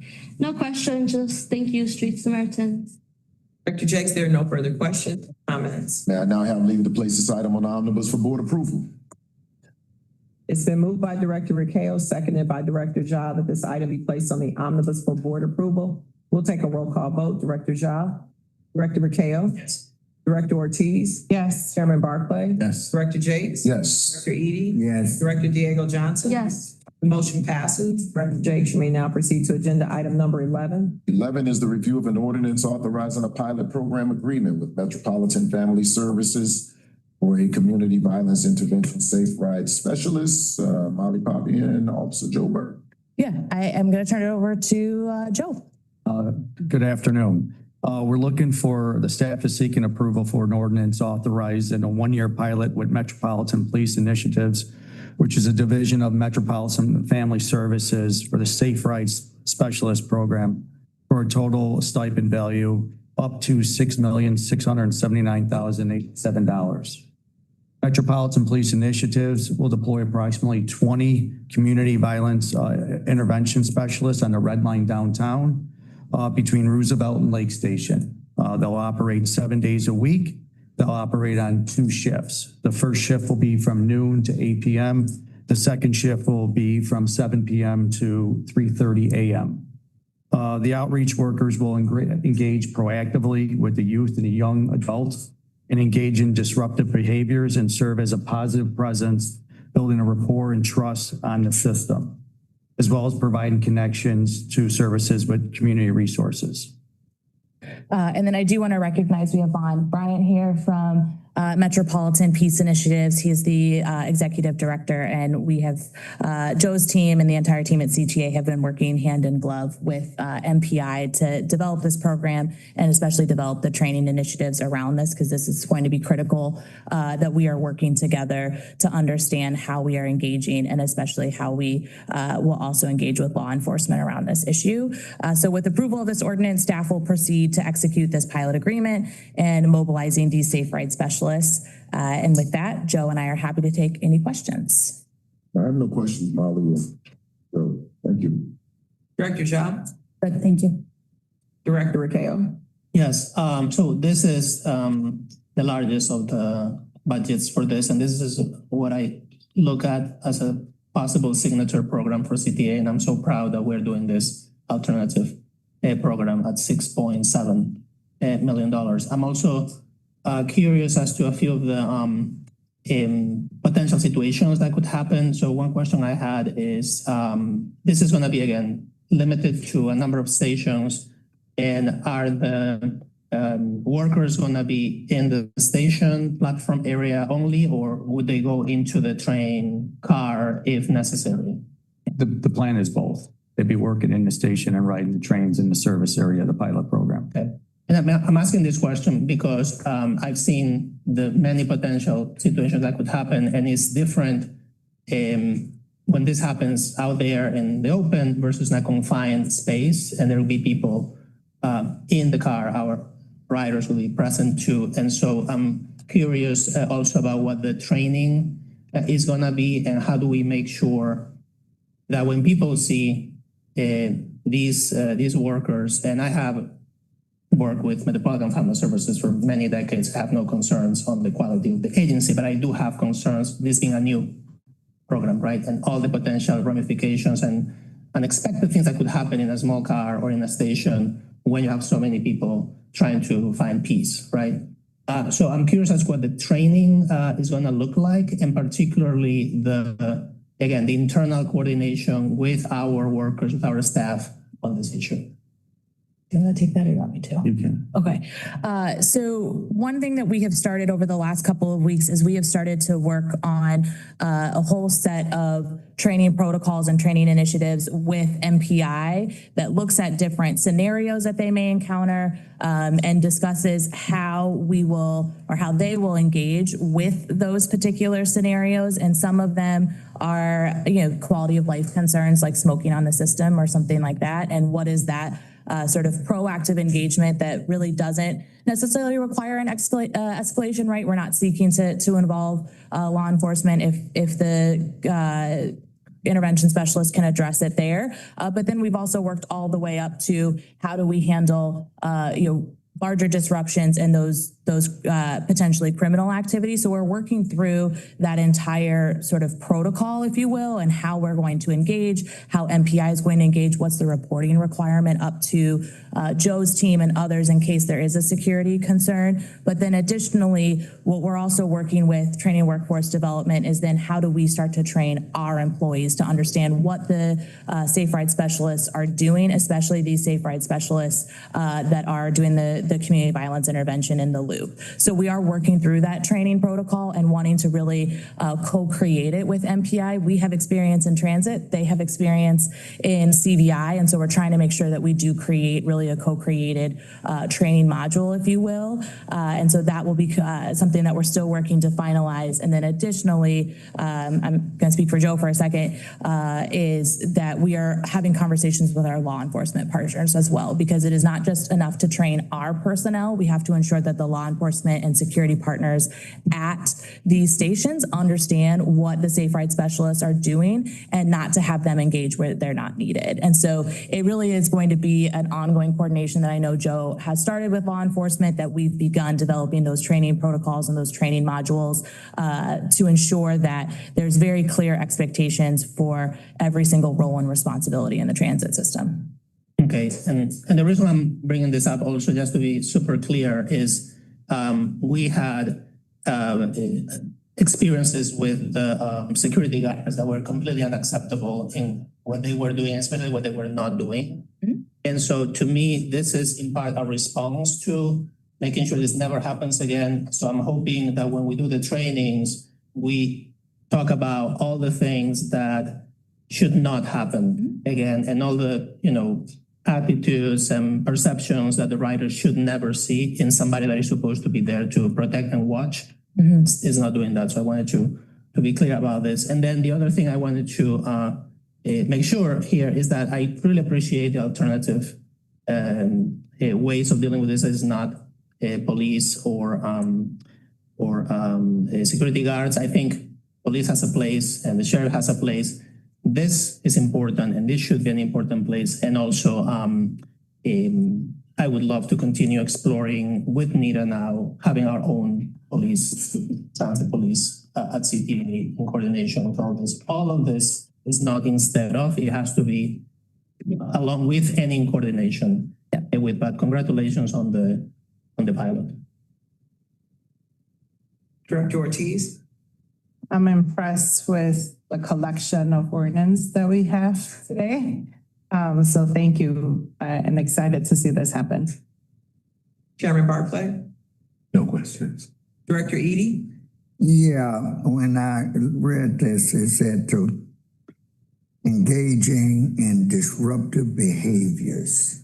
So I guess, I know how young people can be, especially in situations like this. And so I guess my question is, how are these outreach workers prepared? When do they lateral it to law enforcement? And at what point do they make judgment calls as to not doing so? Or, because sometimes there's always that kind of rush to push these young people into a different kind of situation. And I would be a little concerned about that it's not being something they're being overly aggressive about. Can you speak to that? Yeah, I would believe that their first goal, and I don't want to speak for them, but I'm speaking with them, is that it's de-escalation, that the goal is to be out there if they, based on their observations or based on intelligence that they might be receiving, if they see something brewing, to start de-escalating it and offer resources. And it's been very effective in other situations as well. I think when it rises to the level of their criminal activity, immediate act of violence, that 911, the police should be notified. But not before that. They should work independently. Yeah, because sometimes it can be a real rush to kind of escalate it. But you said the key word, de-escalation. So that's the focus, and that's good. And I think that's the focus too of why we're also talking with law enforcement as well about this program, so that they understand. So there isn't, while Metropolitan is trained and understands what they're doing, that law enforcement doesn't feel the need to step in, that we are engaging and explaining to them that, here's where we expect you to step in. Here's where we want you to not step in. That's right. So yeah, I think that has been really great with MPI and co-creating this together is leveraging that expertise that they have, because they've done this, outside of CTA in the city of Chicago and in the state. So we're leveraging some of that experience. Thank you. Yeah. And what I would say, Director, too, I think there's so much to talk about today, as we're seeing from all the conversation. This is not our only opportunity for you to learn about and understand the dynamics and the approaches here. So I think as we move past this one point today, we should think about having, comprehensive check-ins where you learn about the dynamics and the engagement and what exactly it looks like in an ongoing way. Thank you. Director Diego Johnson? No questions. Thank you, Metropolitan Family Services. Thank you, Director. Director Jakes, there are no further comments or questions. Now I have leave to place this on the omnibus for board approval. Moved. Second. It's been moved by Director Rakeo, seconded by Director Ja. We'll take a roll call vote. Director Ja? Yes. Director Rakeo? Yes. Director Ortiz? Yes. Chairman Barclay? Yes. Director Jakes? Yes. Director Eady? Yes. Director Diego Johnson? Yes. Director Jakes, the motion passes. Our next order of business today is the review of contract number A1, which is a contract award for transit operations. I have no questions. Are there any questions from any other members of the board? Director Ja? No questions. Director Rakeo? No question. Director Ortiz? Chairman Barclay? Question. Director Eady? No question. Director Diego Johnson? No questions. Director Jakes, you may move to contract E1 through G4. Next order of business is the review of contract G1 through G4, which are contract awards for technology. I have no questions. Director Ja, any questions? No questions. Director Rakeo? No questions. Director Ortiz? Director Ortiz, any questions? Director Eady, any questions? No Director questions. Diego Johnson, any questions? No questions. Our next order of business is a review of contract number I1, contract award for equity and engagement. No questions. Director Ja, any questions? No questions. Director Rakeo? No questions. Director Ortiz? No questions. Director Eady? No questions. Director Diego Johnson? No questions. Director Jakes, you may now proceed to contract I believe that's it. Since there are no further questions on the contracts, may I have leave now to place the 7 contracts on the omnibus? If I may, my apologies. We skipped D1. Thank you, Acting Directors. You said D as in David 1? D1. It's not in the list. Okay. Oh, I see, okay. And what is that contract, Sister Yvonne? Technical consulting services for the CTA's Open Standard Tier System OSF 3.0 upgrade for up to 18 months. It's change order number 2. Is that what we're getting now? It was not in the script, but it's in the agenda, Director. It is in the agenda. Okay. All right, well, I have no questions on. Any other questions from any other members of the board? Director Ja, Dale, Ortiz, Chairman Barclay, Director Eady, Director Diego Johnson. No question. Director Jakes, there are no further contracts. Okay, so now, Sister Yvonne, is that part of the 7 or does that make that 8? That's 7. That is 7, okay. So may I now have leave to place the 7 contracts on the omnibus? So moved. Second. It's been moved by Director Rakeo, seconded by Director Ja, that the board placed the 7 contracts on the omnibus. We'll take a roll call vote. Director Ja? Yes. Director Rakeo? Yes. Director Ortiz? Yes. Chairman Barclay?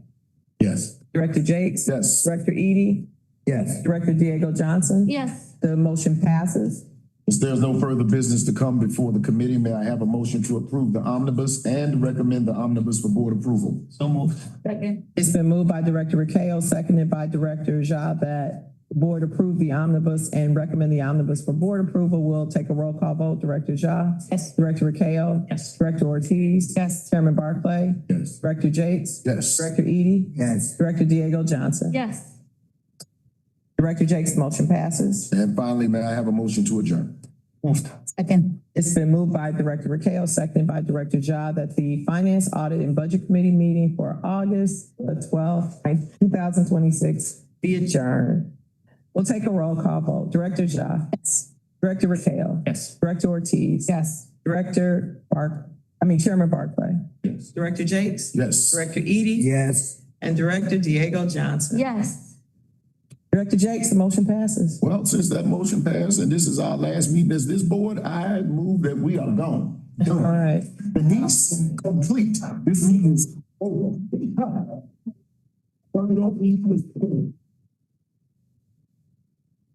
Let's go.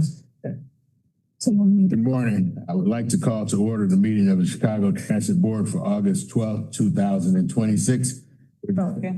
I'm sorry, our court reporter needs 2 minutes. I need to create a new file for the new transcript. My apologies. Nope, don't apologize. It's okay. We all need a few more.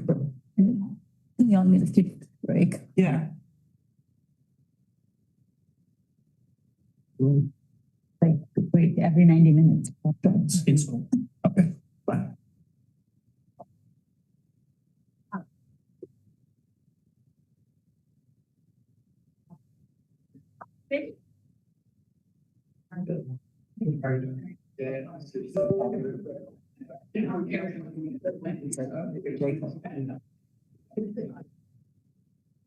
It is, man.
Order the meeting of the Chicago Transit Board for August 12th, 2026. Georgette, please call the roll. Director Nima Jah. Here. Director Roberto Roquejo. Present. Director Rosa Ortiz. Here. Chairman Lester Barclay. Here. Director Bernard Jakes. Here. Director Lily Diego Johnson. Here. Oh, note for the record that Director Michael E. is present. He has stepped out for a second. Chairman Barclay, you do have a forum. Our next order of business is public comment. But Georgette, before you call them, I just want to note that we have 8 public commenters that have signed up. 2 that came in after the time period. Unfortunately, because we have a full number of commenters, we won't be able to take those 2 at this point. You may proceed again. Thank you, Chairman Barclay. I would like to welcome all of our public commentators to our meeting on today. You each have 3 minutes to speak, and time will be called. We will start with our first registered speaker, who is Ethel Todd. Is Ethel Todd here? Ms. Todd, do you need assistance getting to the table? I need you to be at this table right here.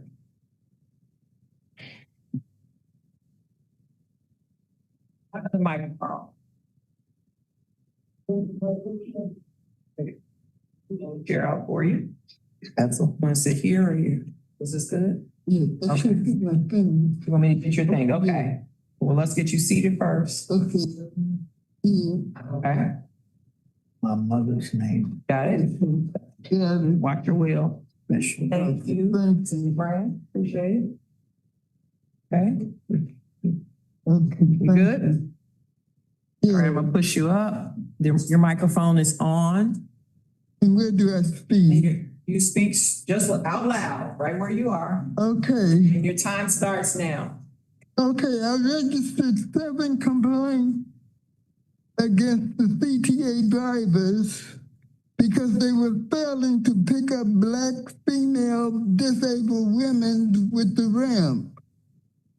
And I had occasions where they let the ramp down on me.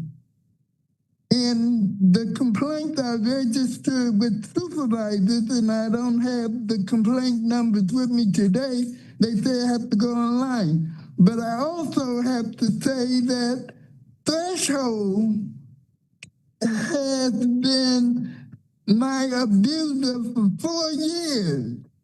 4 years. And they have this social media with the CTA drivers where they connect. And they use that against people, not against people, but this is what they use. And you say you don't understand how the teens do it. The teens are doing the same thing that they do to create violence in the community.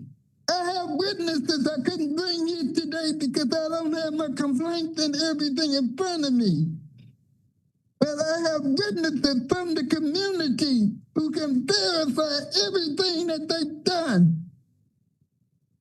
And the teams are acting out from what they have done and how they do it. And that's all I got to say for now.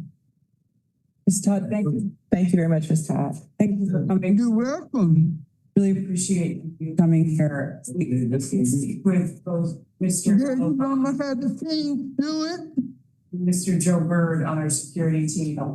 Both gentlemen are here today for about your experience and our follow-up. So I appreciate you coming. Yeah. Do I go back to my seat? Yes. You go. That is a lovely gentleman to my left who's also going to go. Okay. I'm gonna take it slow. Okay. He's gonna take it slow. Our next public comment speaker is Penny McCoach.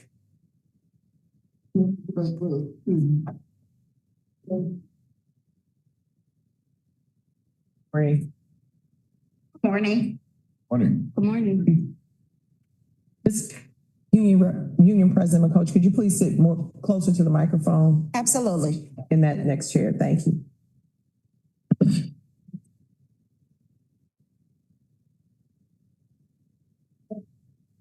Your time starts now.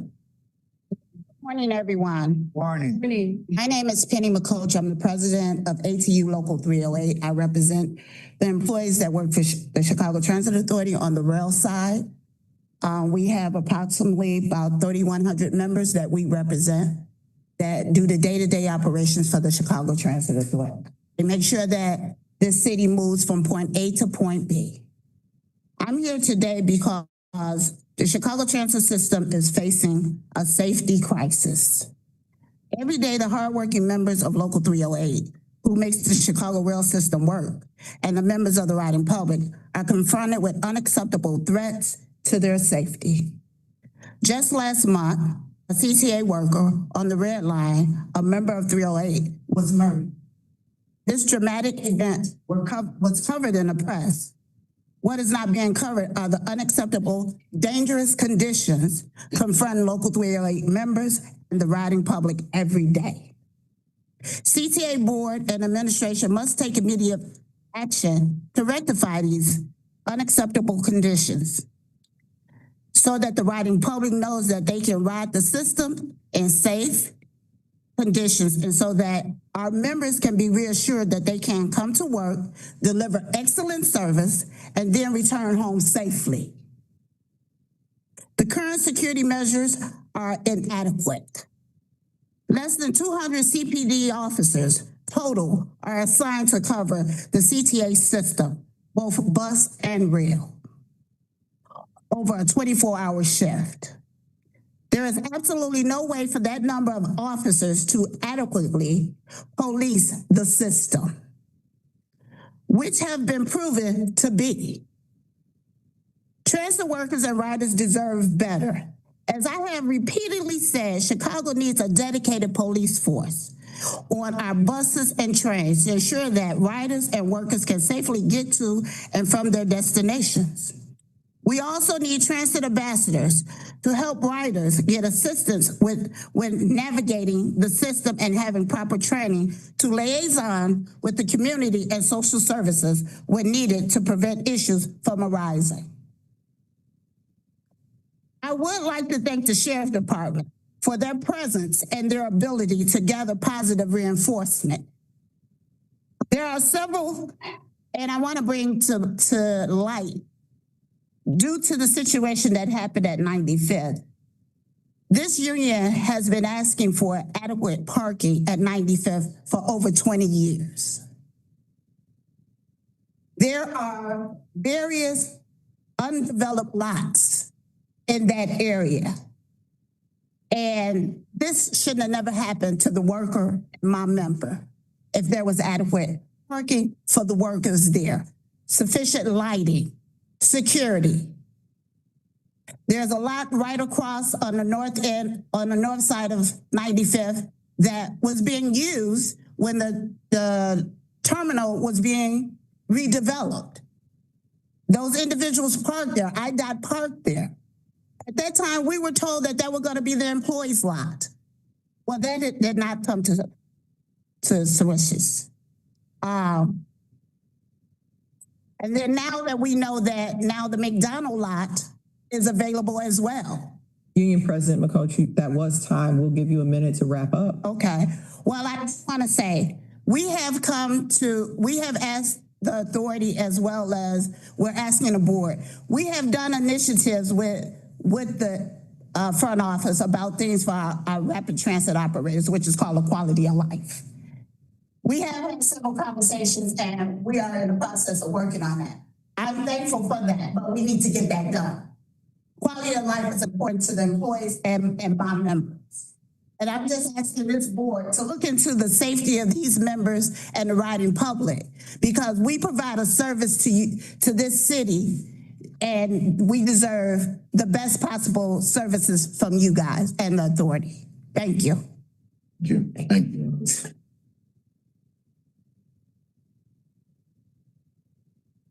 Thank you so much for being here, President McCoach, and everyone that's here. We're going to continue the conversations that we're actively having on these subjects. Thank you very much. Our next public speaker is Ms. Patricia Puente.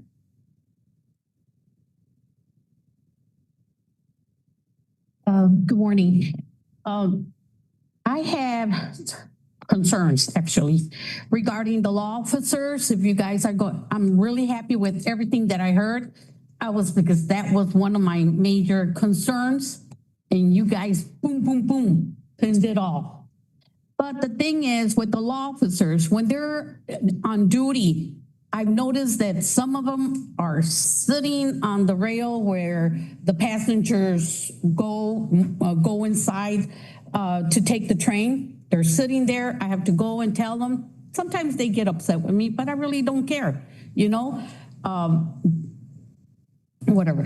Other times I've caught them playing the lottery instead of doing their job. And I've been passing and I say, okay, let's see how long they stay playing the lottery. An hour and a half. I'm like, are they here to play lottery or are they here to do their job? Okay, so that's a concern with those that are walking, well, supposedly working. The other thing is, what is it? Okay, you guys answered the one with the law officers, and I'm really sent. I was really happy to hear everything that's going to be changed. Maintenance. I heard that a little bit, because you guys didn't go so much in it, but maintenance, a lot of the carts are filthy, dirty. Now, I noticed that when the train comes, just two persons, they go to one cart and they're on the phone. They're not even cleaning. I go inside, sit down, and then they're chit-chatting on their phone and they're leaving out. And I tell them, excuse me, train is dirty. Do you see right here? Oh, yeah. And then they get their little broom and start. I'm like, what kind of employees are those? They're really not cleaning. It's dirty. The bus. Route 63. I just don't understand why is it when the bus comes, it stops. It stops for 7 minutes. And I tell them, you have 1 minute to get to the Midway terminal, minute and a half. And you are stopping here for 7 minutes? Oh, because we're early. What does that mean? When they're being trained, don't they know the distance with or without passengers? Because the people is just sitting there. That's time. For them to go 1 minute to the terminal. Thank you very much and have a wonderful job. And I'm really happy for everything that you guys are doing for the homeless. That one I had to scratch it out because, man, thank you very much. God bless you all. Thank you. Our next public speaker is Adam J. Mack.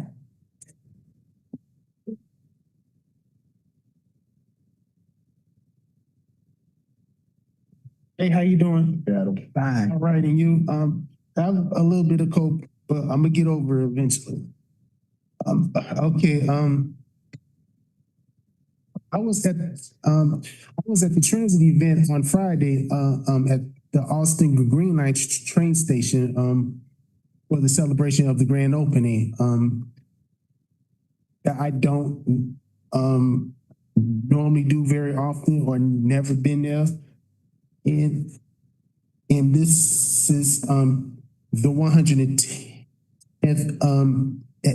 110th accessibility train station across the system. Okay. Next, I would like to see the red and blue line train service to operate every 5 minutes or under for this year and next before the 2 minute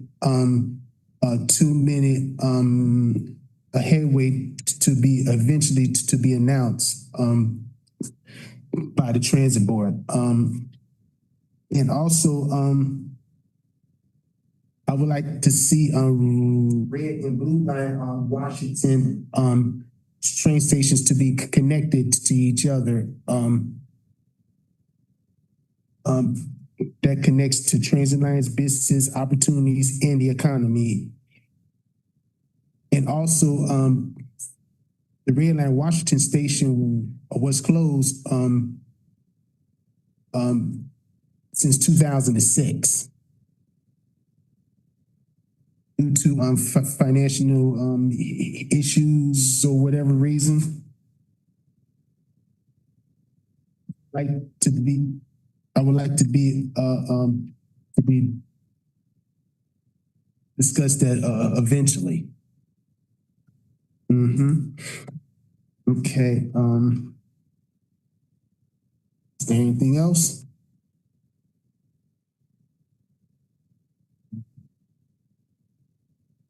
Okay.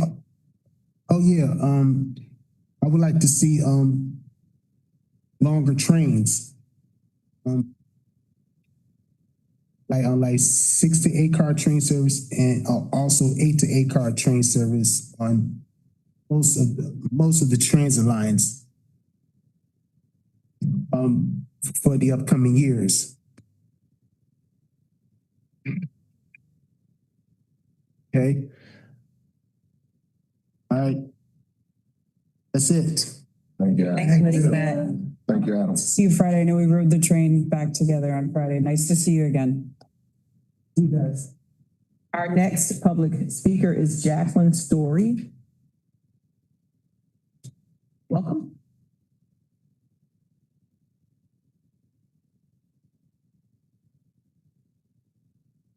Hello, and thank you for having me. I am Jacqueline Story. I'm the program director of the Homeless Outreach Program at Thresholds. And we are one of the delegates that is on the red line.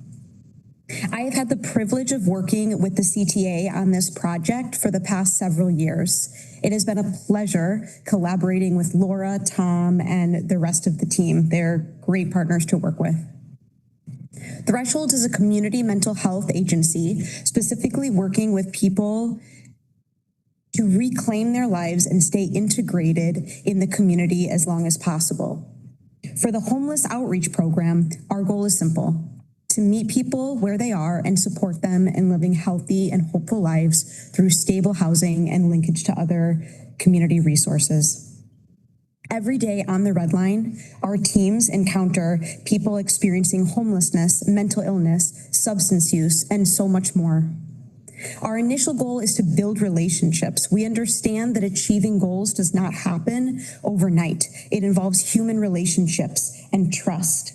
We start with small things such as cell phones, food, clothing, harm reduction supplies, and even wound care supplies. With the addition of a registered nurse, we are now able to address medical needs that have gone unmet for far too long. We can provide education and linkage to healthcare providers in a more effective way.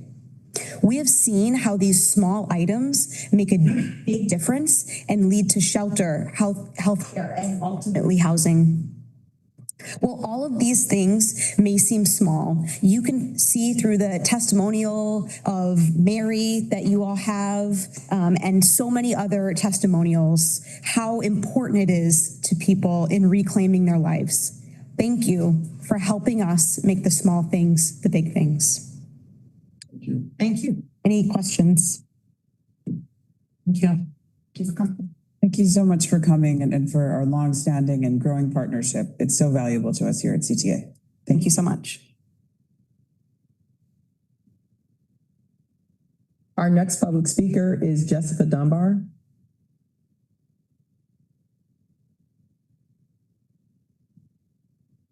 Good morning, everybody. Good morning. My name is Jessica Dubar. I'm the Director of Health and Specialty Services at Haymarket Center, which is Chicago's largest center treating individuals for substance use disorders, mental health, and primary healthcare conditions. We serve 10,000 people per year, the majority of whom are experiencing or have a history of homelessness. Almost all of them have no resources or are on Medicaid. The first service at Haymarket when we were founded more than 50 years ago was outreach to individuals experiencing homelessness. Haymarket Center has followed that mission ever since while expanding into a full continuum of treatment, support, and follow-up. We have partnered with the Chicago Department of Family and Support Services, DFSS, for many years on projects to provide outreach to unhoused individuals at O'Hare Airport, as well as in community areas. A little more than 3 years ago, we launched our outreach project on the CTA Blue Line. Haymarket teams work in 2 shifts, 11 p.m. to 7:30 a.m. and 7 a.m. to 3:30 p.m. 7 days a week on the CTA Blue Line. The teams encounter individuals both on the trains themselves and at around stations with particular attention to hotspots or locations where we encounter groups of our population congregating. The project's goals are to triage people experiencing homelessness out of the CTA and into appropriate services and ultimately to housing. Since February 2023, Haymarket Blue Line outreach workers documented almost 40,000 encounters with individuals. The services they provide include food, hygiene, clothing, case management, access to substance use or mental health treatment, harm reduction, such as overdose reversing Narcan and fentanyl test strips, and many more activities. Our staff have even provided a life-saving overdose reversal on a CTA platform. Approximately 200 individuals were successfully placed into stable or permanent housing, and over 900 people were entered into the coordinated entry system, which can help them gain access to housing. Haymarket outreach workers have also participated in more than 7 accelerated moving events fostered by DFSS, where they brought CTA clients to the event, ultimately moving them to housing. From Haymarket's point of view, the project has been a model public-private partnership with close, careful oversight by CTA and DFSS. Haymarket remains committed to providing the best quality services and to meeting the needs of CTA ongoingly as those needs may evolve. Thank you for the opportunity to speak with you today. Thank you much for being here and also for your partnership with CTA. It's so important to us. Our next public speaker is Nicole Richardson. Sir, we were together, so she went and spoke for Thresholds. Our next public speaker is Phil Bronson. No.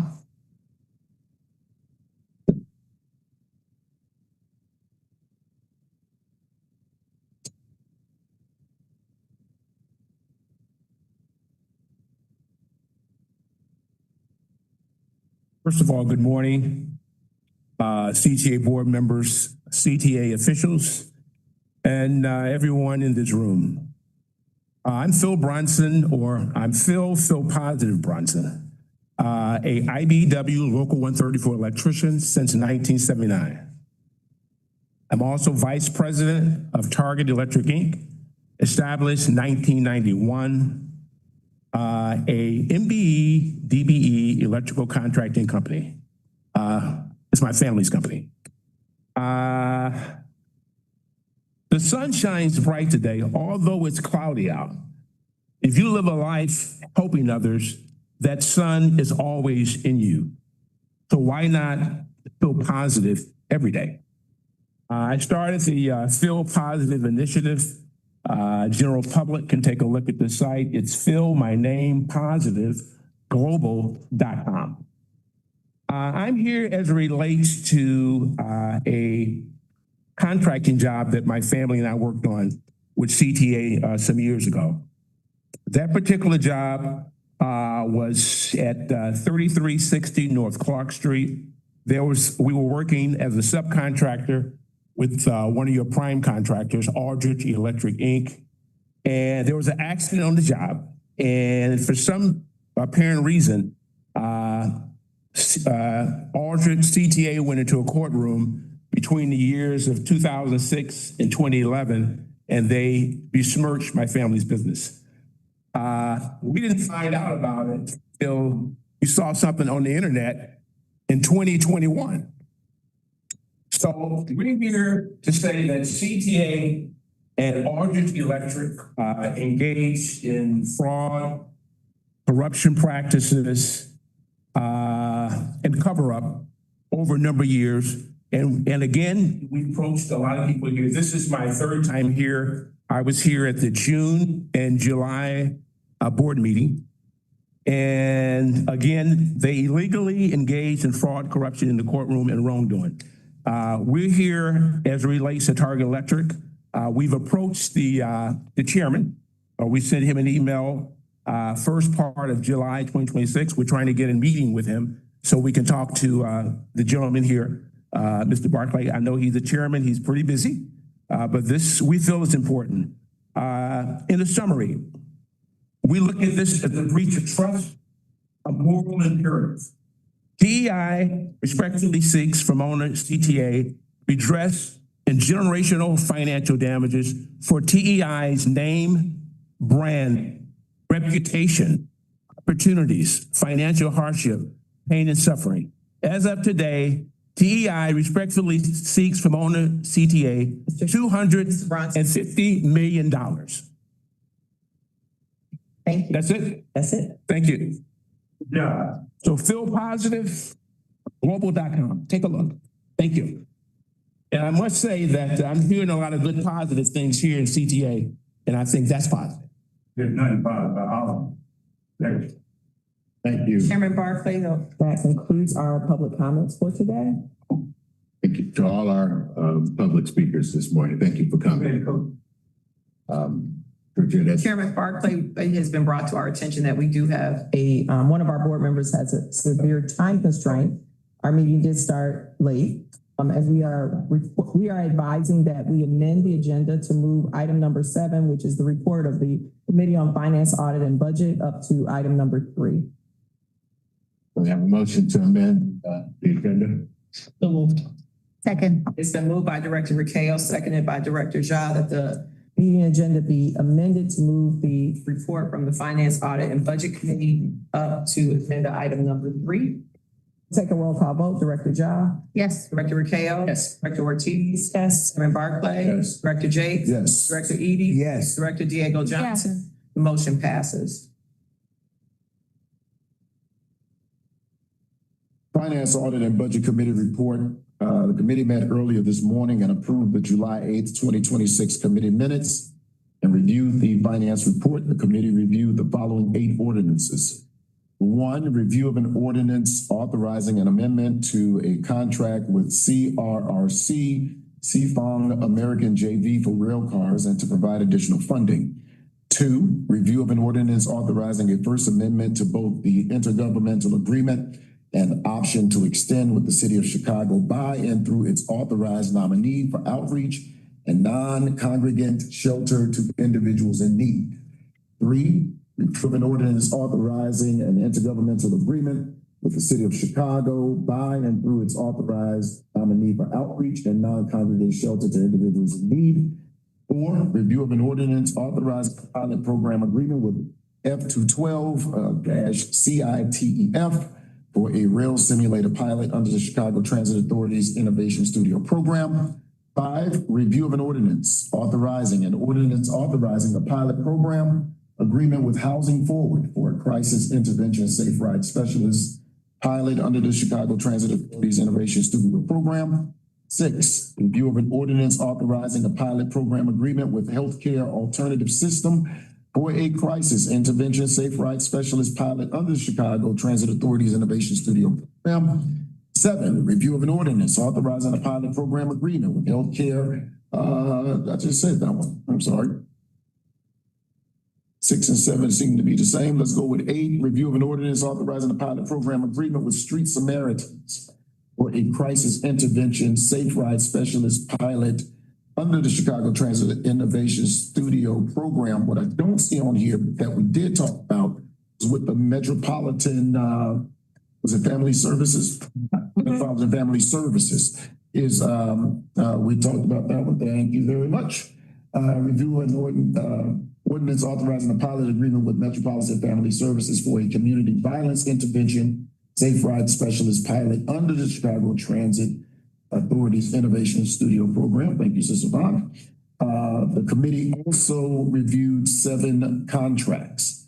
The committee placed the 8 ordinances and 7 contracts on the omnibus. The committee approved and recommended for board approval 8 ordinances and 7 contracts. This concludes the report of the Finance, Audit, and Budget Committee.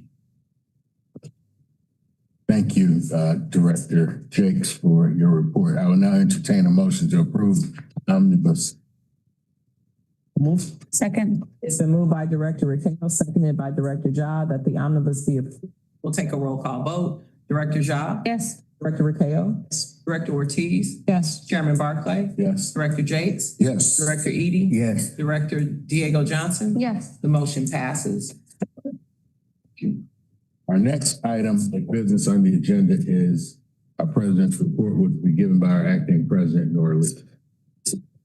Thank you, Chairman and Directors. As I mentioned earlier, I do want to begin by recognizing the notable approvals that occurred today and the historic moment that we are at in our agency in terms of the dynamic set of resources and the level of those resources.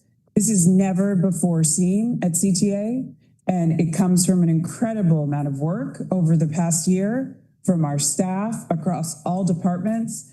It comes from support from you, the board, in pushing us for all of these resources. It comes from things we've heard from our employees, from our riders, from the general public, as well as from the transit safety workshop we held last summer. So this is a culmination of a ton of effort and a really exciting moment for CTA that I believe really puts us as a national leader in taking steps in this way in transit.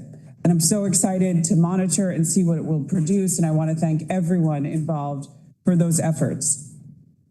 What's really notable too is that we talk a lot about our multi-layered security strategy, our dynamic security strategy. And you've seen it play out over the past 6 months. You've seen a discussion of increase in law enforcement resources in a targeted way. And the numbers that I've given you of the positive progress we've seen in terms of crime across the system.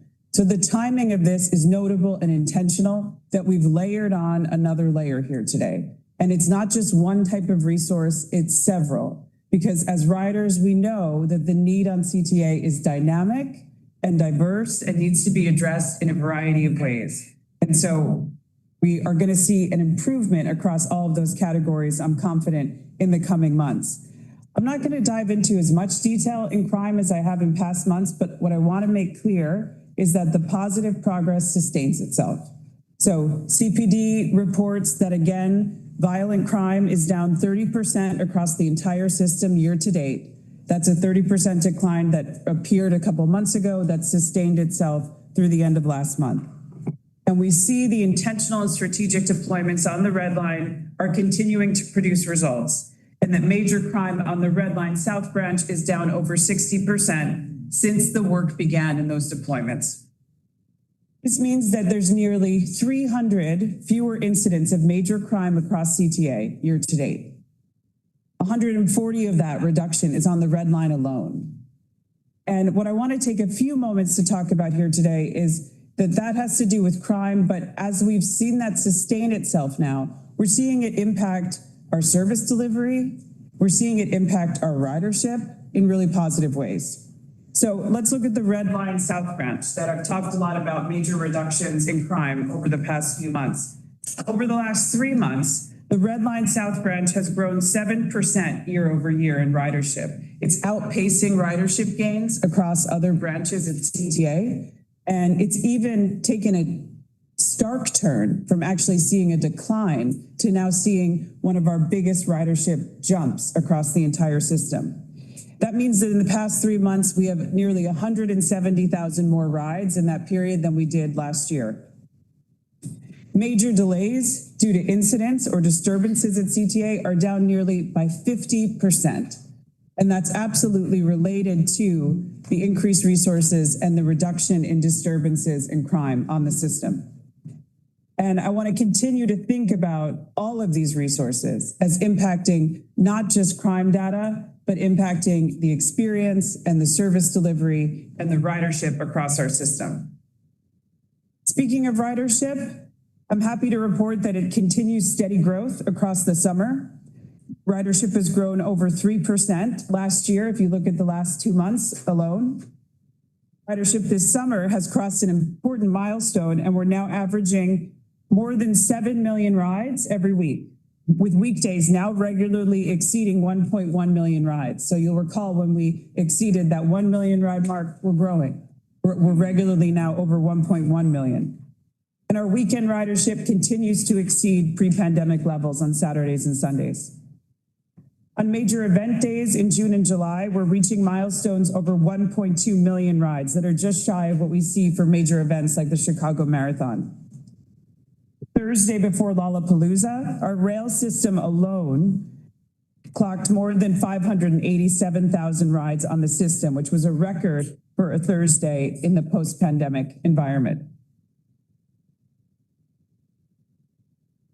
Looking briefly at service delivery, I gave some statistics, but I want you to know we look at these closely every single day. And we deep dive into these in meetings, but we continue to see really positive trends across many key categories of service delivery. Major delays year to date are down 30% across our whole system. Maintenance delays are down 21%. And that's because of targeted efforts like things like looking at maintenance issues with certain rail cars and deploying mechanics and other resources in a targeted way. And so we're happy to see that producing results for the system. And as I mentioned, delays due to incidents and disturbances from passengers are down over 40%. So just to give you a sense of the cascading positive effects of the resources that we see here at CTA. In closing, I want to kind of go through some great positive events we've had in the past few weeks in a really glorious summer for CTA. Last Friday was a fantastic day at the Austin Green Line station as we unveiled the newly ADA accessible station, the modernized station house. And I want to thank all the elected officials, everyone that attended that gathering, the community members, the advocates that made that happen. I think we know at CTA that felt fast. We just broke ground on that 18 months ago. And now the elevator's in there. That's incredible work by our teams. And what people don't realize, we keep calling it a reopening. That station was open that entire time because we purposefully designed with our teams an auxiliary entrance to make sure people could access it throughout that entire level of construction. I myself used that station many times throughout that period. And I just want to thank all of the workers that made sure that happened. I think telling that story of keeping it open reminds you how much every decision we make here is thinking about the people that we serve. The kickoff of our Red Line Extension Workforce Connections events occurred. We've had 2 of those. They occur the first Tuesday of every month at our community office in Roseland. I attended the second one just last week. It was a great event talking to young people about the opportunities that RLE can bring. And I love how it's been designed to be a regular monthly event. We put up yard signs throughout the blocks leading up to the area so that people know where to access it. And I'm really excited about the connections that are going to come from that event. We continue our participation in our greatest traditions in the city, like the Bud Billiken Parade just this past weekend. Our Red Line Jazz program continues. I took my 2 kids to it at the last one at Cermak Chinatown.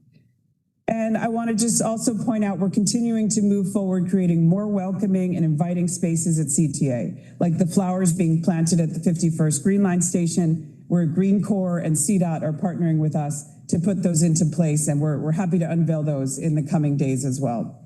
So thank you for the opportunity to give this update and happy to take any questions. Thank you, Nora, for your report. Summer is always a special time in our city. Our neighborhoods are active, our visitors are out exploring, and there's a renewed energy across the city.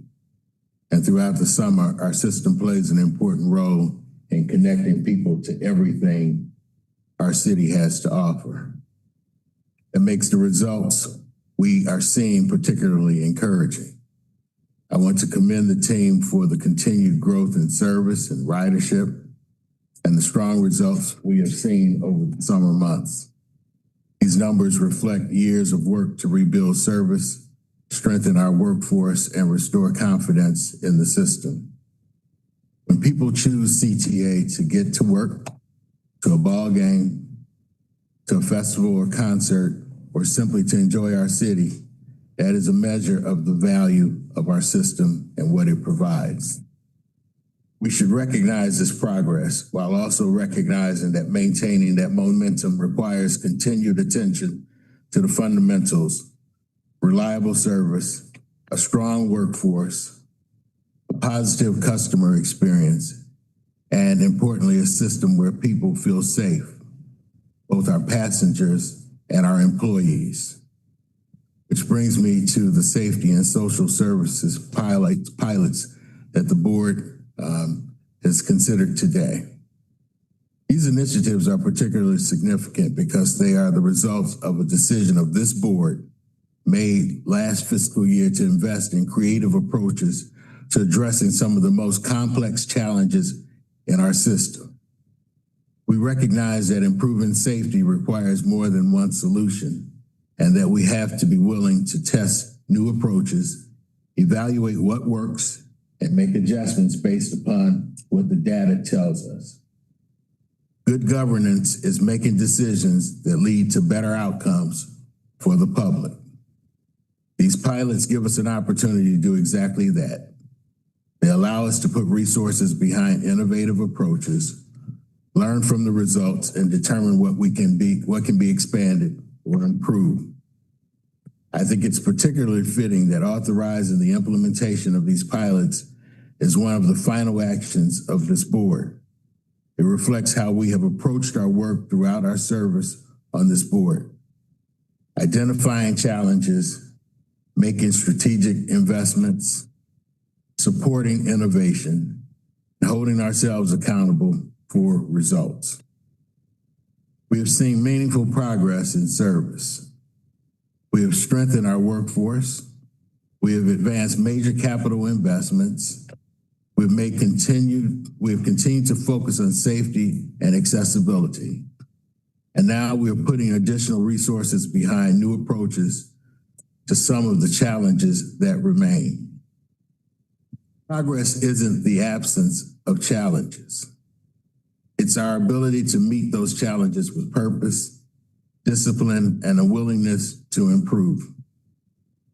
I am proud of the work this board has done to help position CTA for this moment. The credit belongs to the employees and leadership team who turn board decisions into service every day, and to the riders who continue to place their trust and confidence in us. As we look ahead, I hope we continue to build on this momentum, not just because the numbers are moving in the right direction, but because behind those numbers are people who are choosing our system to move through our city. Thank you to the team for your continued work, and I look forward to seeing the results of these pilots and the continued progress. This time I'd open up to the rest of the board for comments, respond to the president's report. We'll take comments from other members of the board.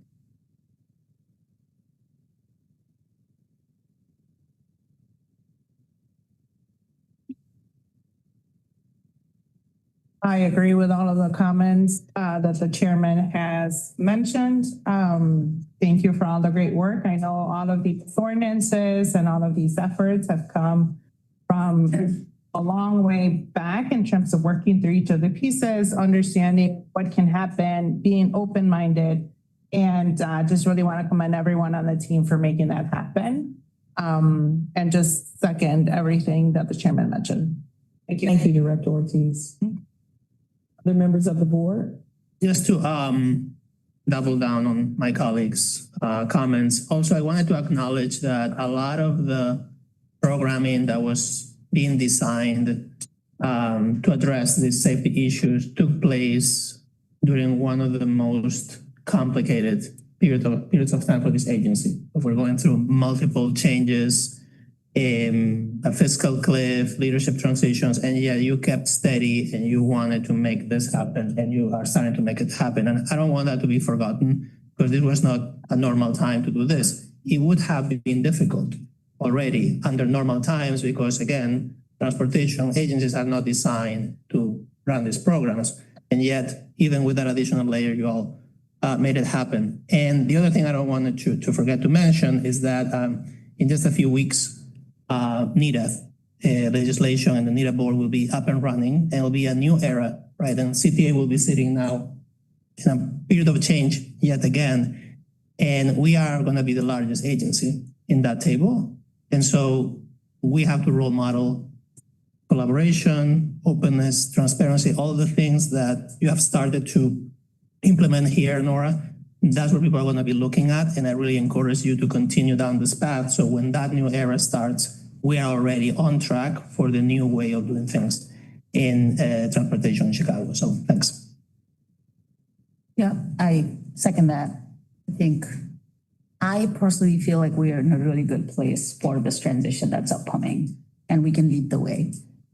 And so I thank you guys for putting all of the hard work and taking the feedback. I know mostly it hasn't been easy getting the feedback, but I think this is going in the right direction, and I appreciate all the work that I've done.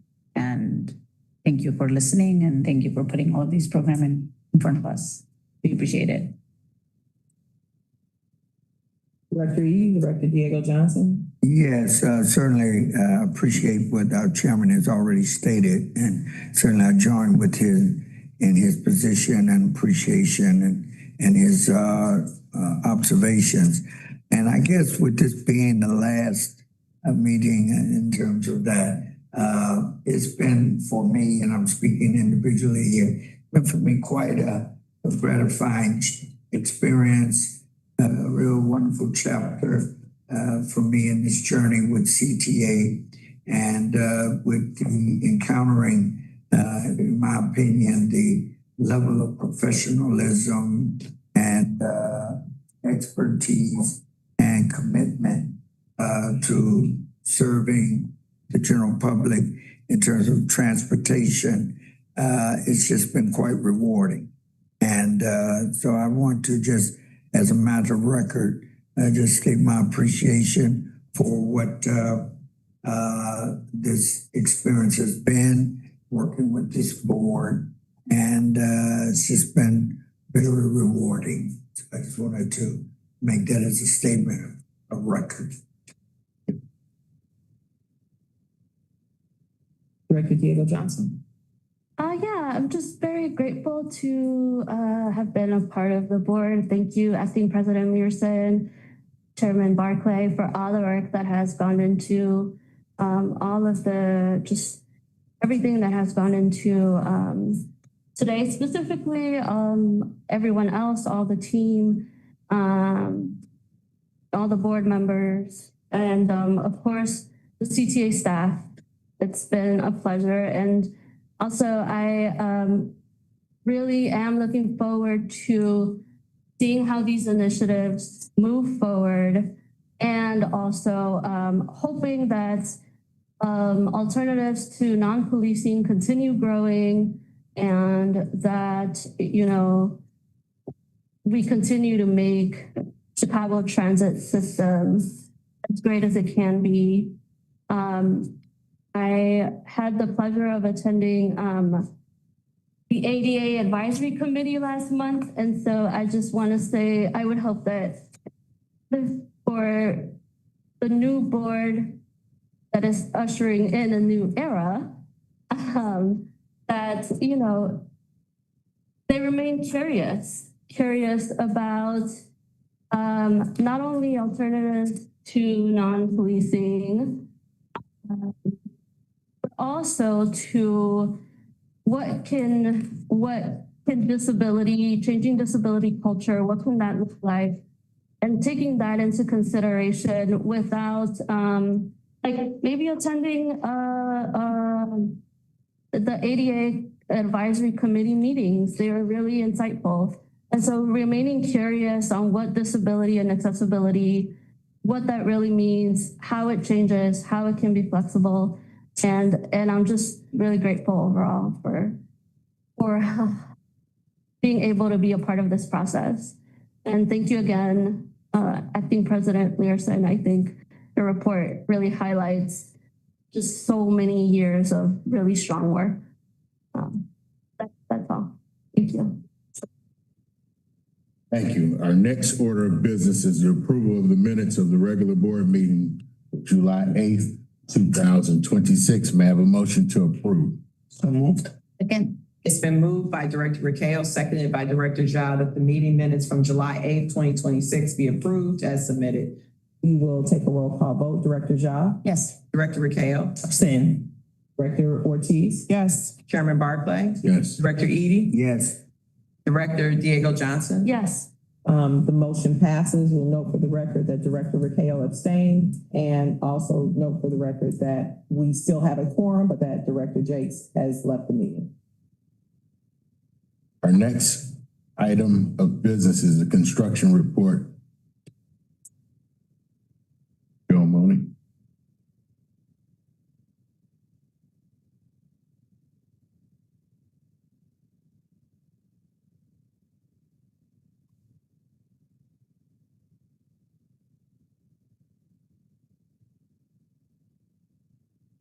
Morning. Hi, good morning. My name is Grace O's. I'm Vice President of Capital Construction. O's, it's spelled O-H-S. Thank you. And I'm here to present the construction report on behalf of Bill Mooney, who is out. I'm a little bit unsure about sharing.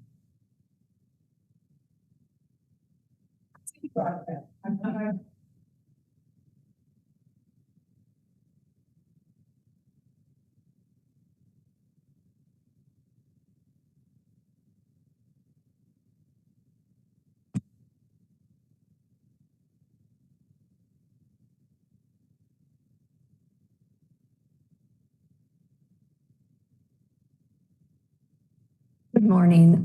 Thank you for this opportunity to present. I'm going to highlight the event that President Learson spoke about at Austin Station opening. So I will go through to those slides of the report.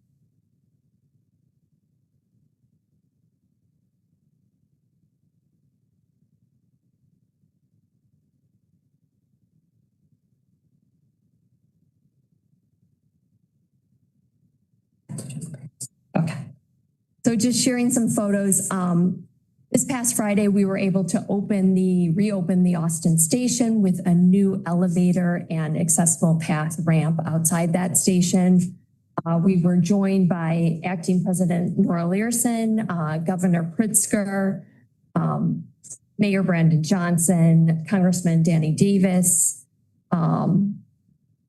Chairperson Barclay as well. Thank you for being there. And as well as a community organizer from Build and Cook County Commissioner Tara Stamps.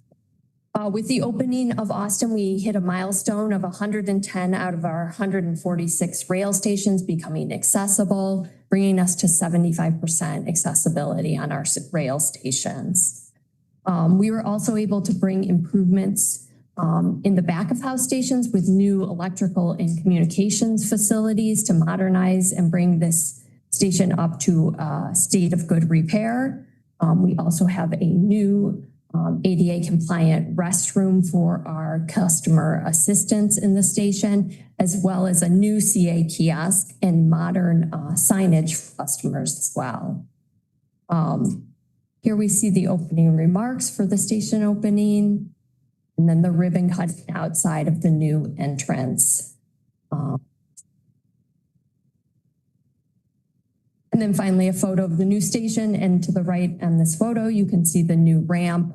And inside the station, we have the new elevator, which is in service. As President Learson mentioned, we were able to keep the station open for passenger use by using this auxiliary entrance at that time for Mason, and we will convert that into an exit only, thereby also increasing fire safety at this station.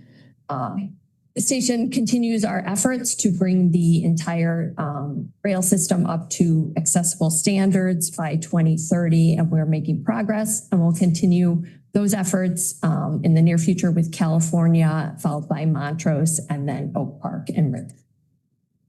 That is the construction report today. I will go to the next slides. So thank you, Grace. Could you say your name out loud first and last name? Sure. So good afternoon. My name is Brittany Johnson. I am presenting on behalf of the Diversity Programs Department. So I will begin with on the Red Line Extension Program as through June 30th, 2026. To date, DBEs have been awarded more than $317 million to date. That represents 161 unique DBE firms on the project, including 42 firms that are new to working with CTA. As construction activity increases, we will begin reporting workforce numbers associated with these contracts to provide a fuller picture of participation across the project as a whole. Turning to the design build, specifically the design phase of the project, we have awarded over $41 million to date to 24 unique DBE firms, with 7 firms new to working with CTA. At this stage, 19% of the 25% of the DBE commitment has been awarded. We continue to work closely with the prime contractor, Walsh Vinci, to ensure that the entire DBE community is aware of upcoming opportunities and fully engaged in the project pipeline. And so I would like to highlight our Workforce Connection event that was mentioned by Acting President Nora Lifson. So we held the first event at the RLE Community Center on July 7th. This event was designed for community members interested in careers in the construction trades and drew 50 attendees, demonstrating strong interest and engagement. Each month, a member of the Diversity Workforce Initiatives team, along with our workforce partners, will be available at the RLE Community Office to provide direct support to individuals seeking employment in the construction trades. These sessions give residents the opportunity to explore career pathways on other major CTA projects, learn about pre-apprenticeship training programs, and review open roles tied specifically to the RLE project. This ongoing initiative strengthens our workforce pipeline, expands access to the high-quality construction trades careers, and ensures that community members have clear, supported pathways into the jobs created by the RLE project. It reflects our commitment to building not only infrastructure, but also opportunity. And lastly, here are the events that we attended during the month of July. We had a meeting with Unidos in construction, HACIA for their summer networking event, and AACA second annual Contractors Day. And this concludes my report. Ms. Johnson, let me ask you, how are complaints handled if DBEs are feeling like they were bidded into a process but aren't being recognized at the end? How are those handled? You say that?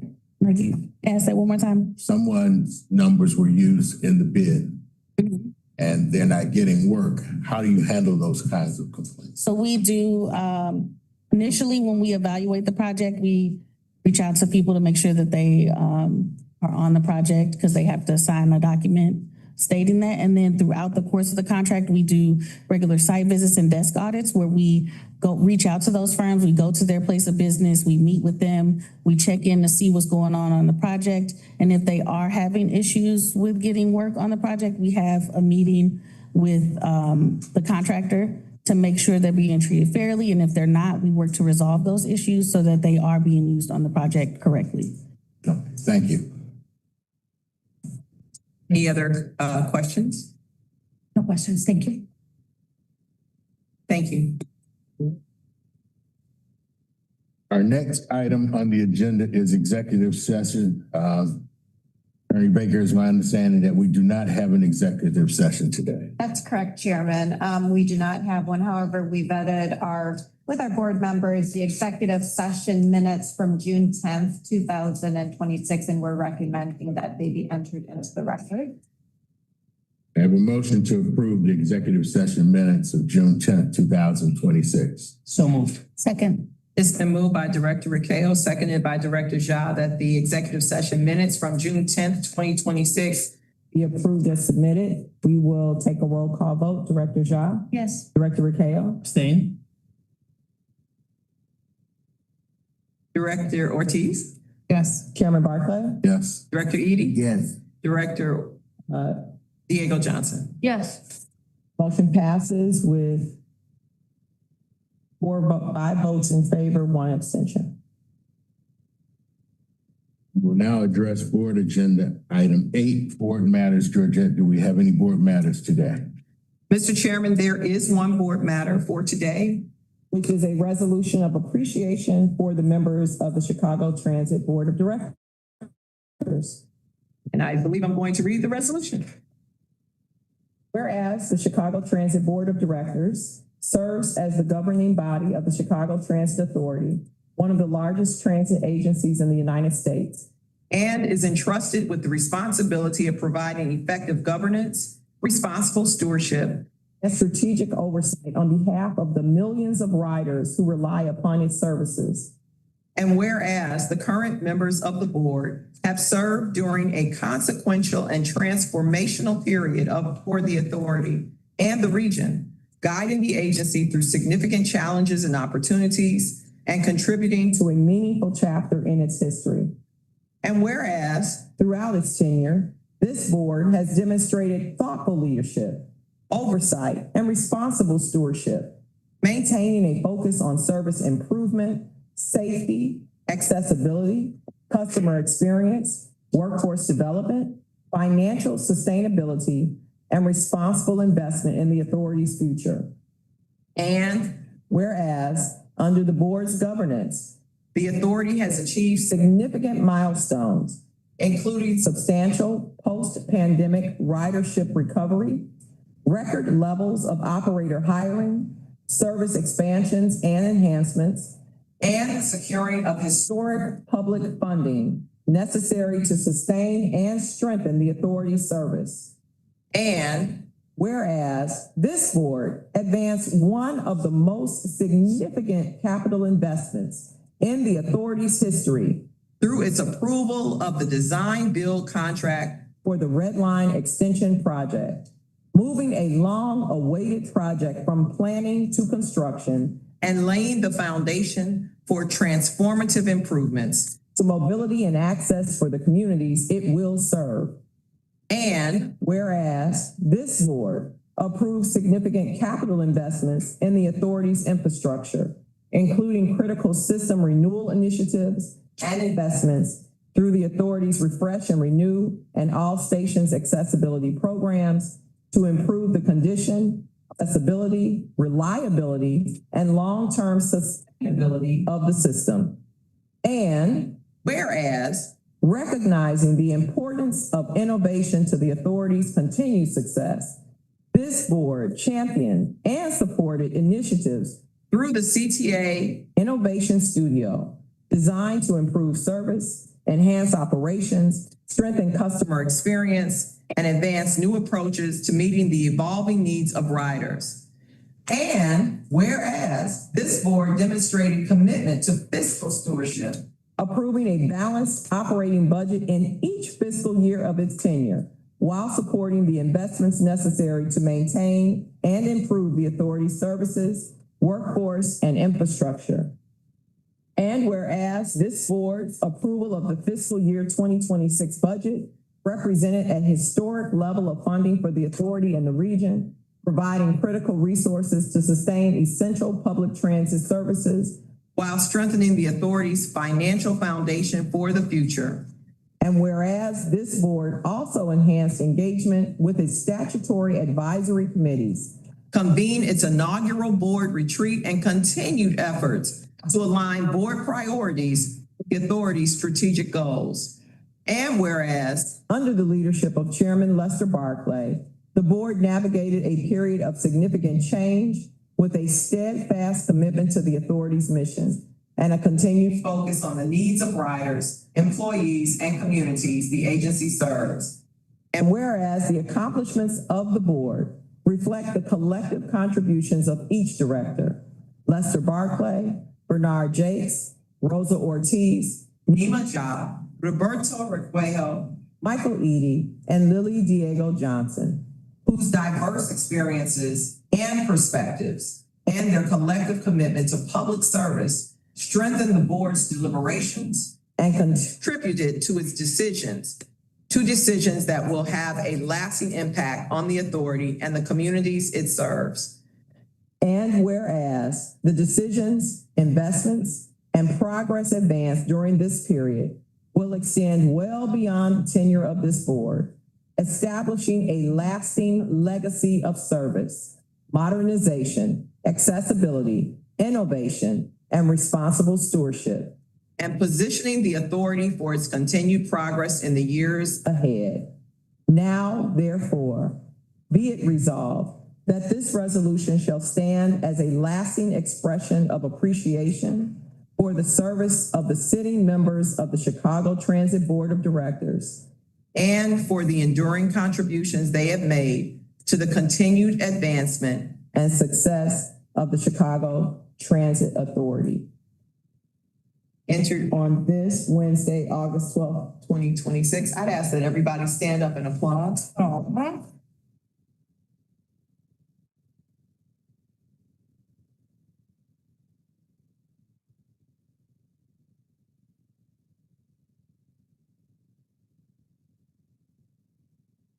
Thank you, Georgette. It is an honor to serve on this board and particularly to have the opportunity to serve as chair during such a significant time in the history of the Chicago Transit Authority. I came to CTA in 1979 as a summer intern worker. Some of you know my story. Gentleman who trained me said, get here on time, work hard. Someday you might just be the chairman of the board. So 40 years later, I answered that call when the mayor reached out.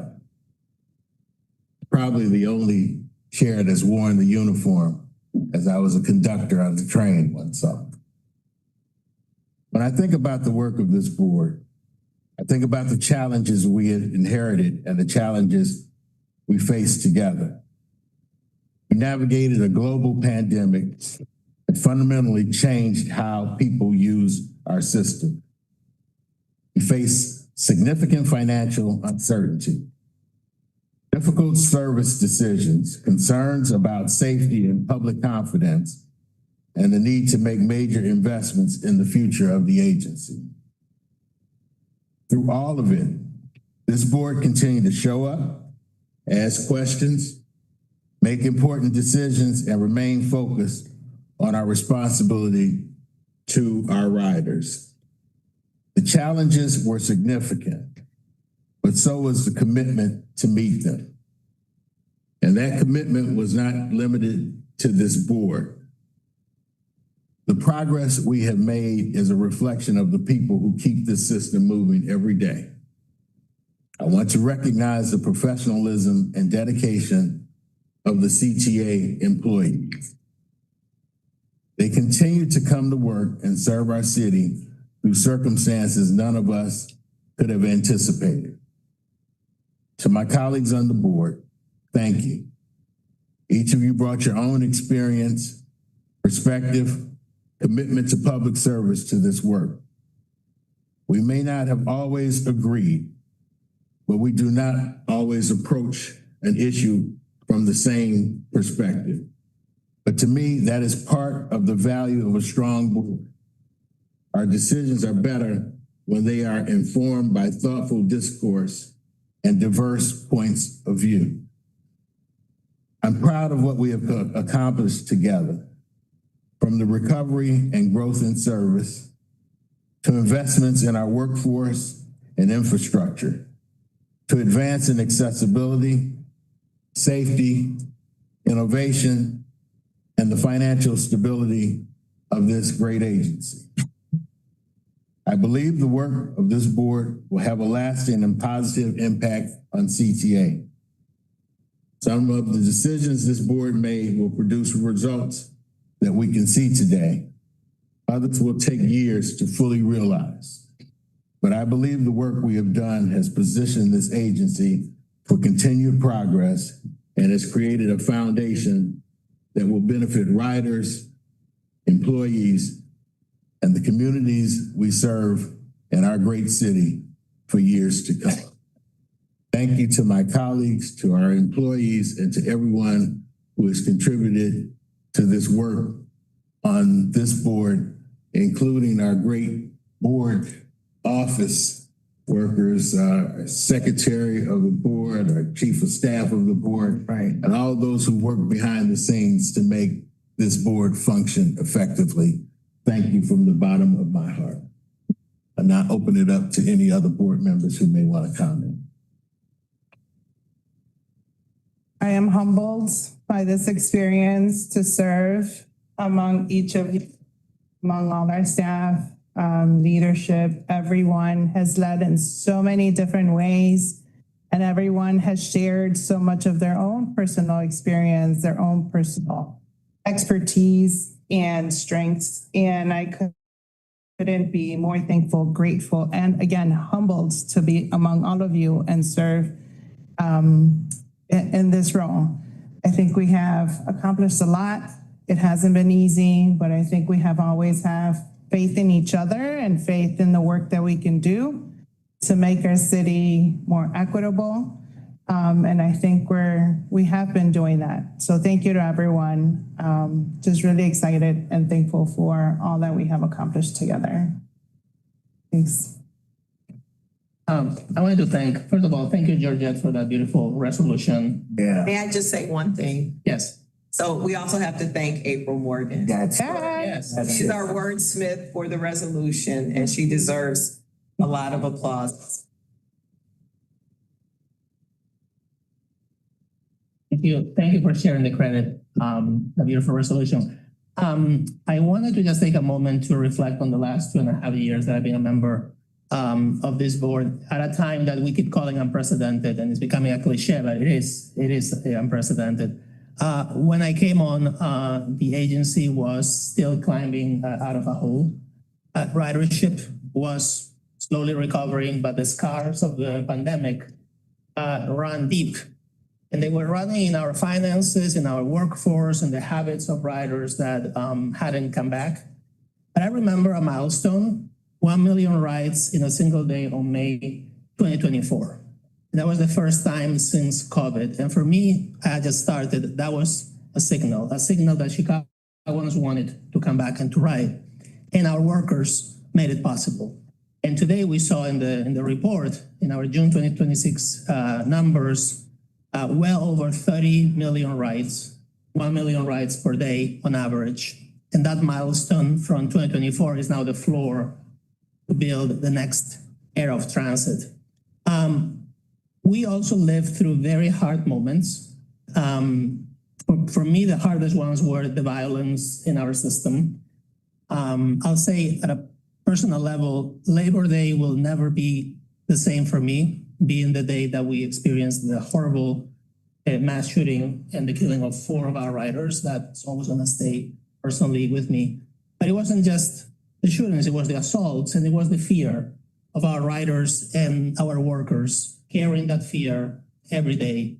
And that demands more than quick answers. And I push hard for us to think beyond the binary of police and security guards, to invest in transit ambassadors, in supportive services for unhoused riders, in the kind of human presence that makes a system a community. And I'm proud of CTA for embracing the push. And I'm really thrilled to see the partnership that CTA is growing and starting today with our nonprofit sector. And I'm certain that if we all come together, the current 30% reduction in violent crime will be 100% reduction in the system. And then the NEDA Act, right? It's truly historic. We have an additional $1.5 billion in stable and dedicated transit funding. So no more fiscal cliffs and no more planning for service cuts and no more planning for cutting jobs. And I think the new governance structure, which has real regional accountability and incentives to collaborate, is the reform that the system needed for a long time.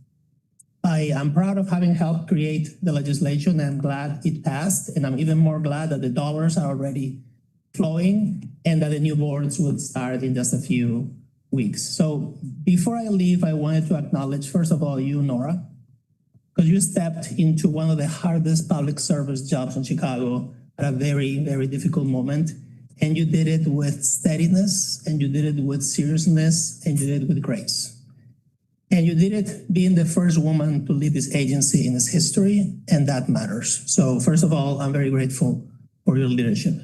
I also want to thank the leadership team, Bill, Molly, Kara, Tom, Don, Juan Pablo, Sisivan, many others, and of course the board staff who made this work possible behind the scenes, Georgette, April, Adrienne, Paris. Every meeting, every report, every briefing, every text and call helped this board make better decisions, and it had your fingerprints on it.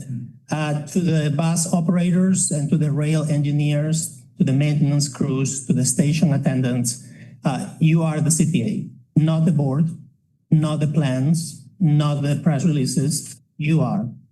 And you showed up through a pandemic, through a public safety crisis, through leadership transitions, through a fiscal cliff, and riders owe you, and so do I, and will I. And to the riders and transit advocates who showed up to public comment and called legislators and kept me accountable for what I said I would do. Thank you for caring so much and for taking the time from work to show up and taking time from your family and putting yourselves up here, which is very intimidating for many people, and for your calls and emails with your hopes and with your expectations. To the incoming board, you will enter at a truly exciting moment. NITA gives you the tools and the resources that previous boards could only dream of. But a tool is only as good as the hand that holds it. So use those tools well. Use them to bring transit frequency to the standards that we see in cities across the world. Use them to make the system feel safe and dignified for every rider, no matter where they live. Build equitable transit-oriented development in every community and around every station to lift neighborhoods and open opportunity, because there's nothing sadder for me than a station surrounded by vacant land. And do not let the new structure become another layer of bureaucracy. Make it work for people. So in closing, it just so happens that tomorrow is the 25th anniversary of my arrival to Chicago. And as such, it's also my 25th anniversary as a CTA rider. And being a member of this board has been by far the proudest moment in my career as a professional, but also especially as a rider. And I know I would never have made it here without a CTA station and a bus stop 5 minutes from the door of my very first apartment in Logan Square. And that's why I feel so strongly about everyone having that very same access. So I wish the new board the most successful beginning of this new era, and thank you everyone for having me here.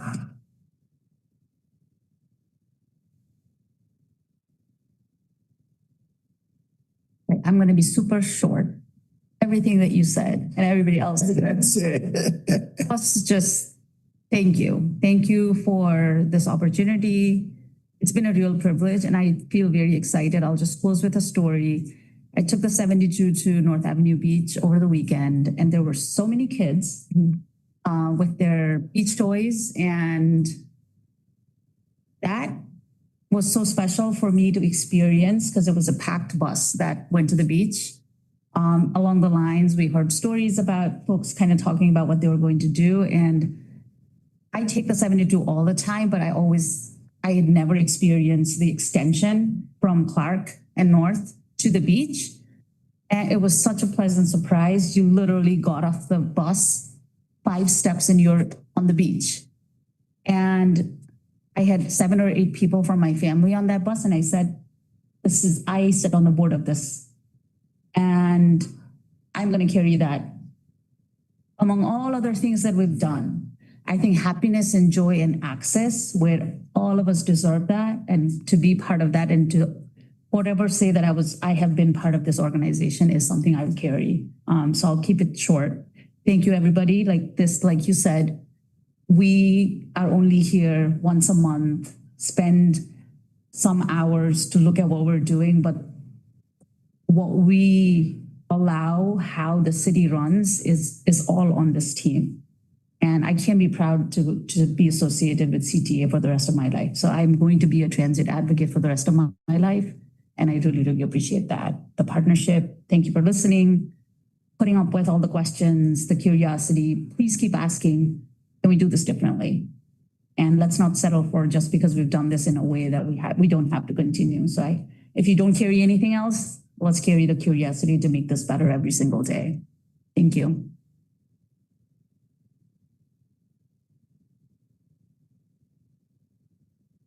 Well, I think I had made some statements earliest, and certainly Chairman and Director Kale, they have enlarged it all. No sense in me making a lot of those same statements.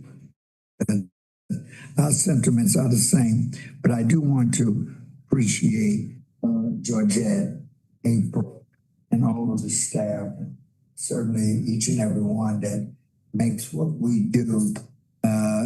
It makes it look easy or easier, but if it wasn't for people like them that were pulling a lot of the things together, connecting the dots, what we do would be far more difficult. So I want to just express my appreciation to each of you, certainly to the leadership that we have enjoyed with Chairman Barclay. And thank you, Nora, for your leadership during, as it's been stated, during this time, and individuals like Don Bonds and Tom and all. You know, it's been a great learning experience for me. The briefings that we received over this period of time has been like institute, you know, and it has certainly allowed me to grow greatly around transportation and what it all represents. So I want to appreciate each of you for what you have shared with us over these period of times. It's been a great ride. Very grateful.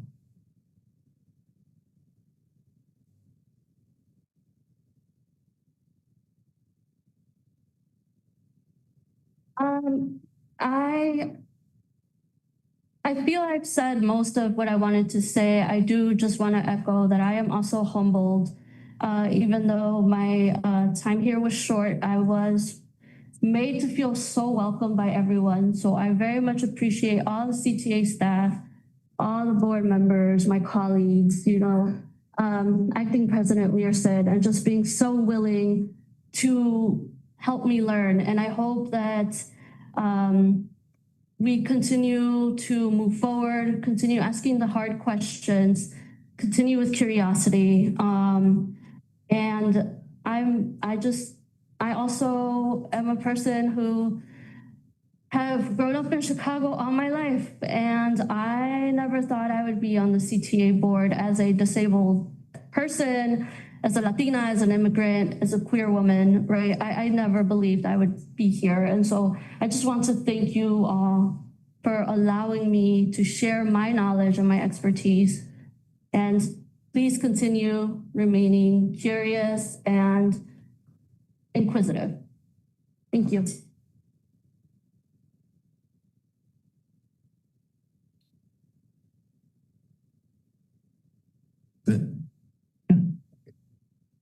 Our final order of business is new business. Georgette, is there any new business? Chairman Barclay, there is no. There's no further business. Come before the board and have a motion to adjourn the Chicago Transit Board meeting of August 12th, 2022. So moved. Second. It's been moved by Director Requejo, seconded by Director Ja, that the Chicago Transit Authority Board meeting for August the 12th, 2026 be adjourned at 12:26 p.m. We'll take a roll call vote. Director Ja? Yes. Director Requejo? Yes. Director Ortiz? Yes. Chairman Barclay? Yes. Director Eady? Yes. Director Diego Johnson? Yes. Chairman Barclay, the motion passes.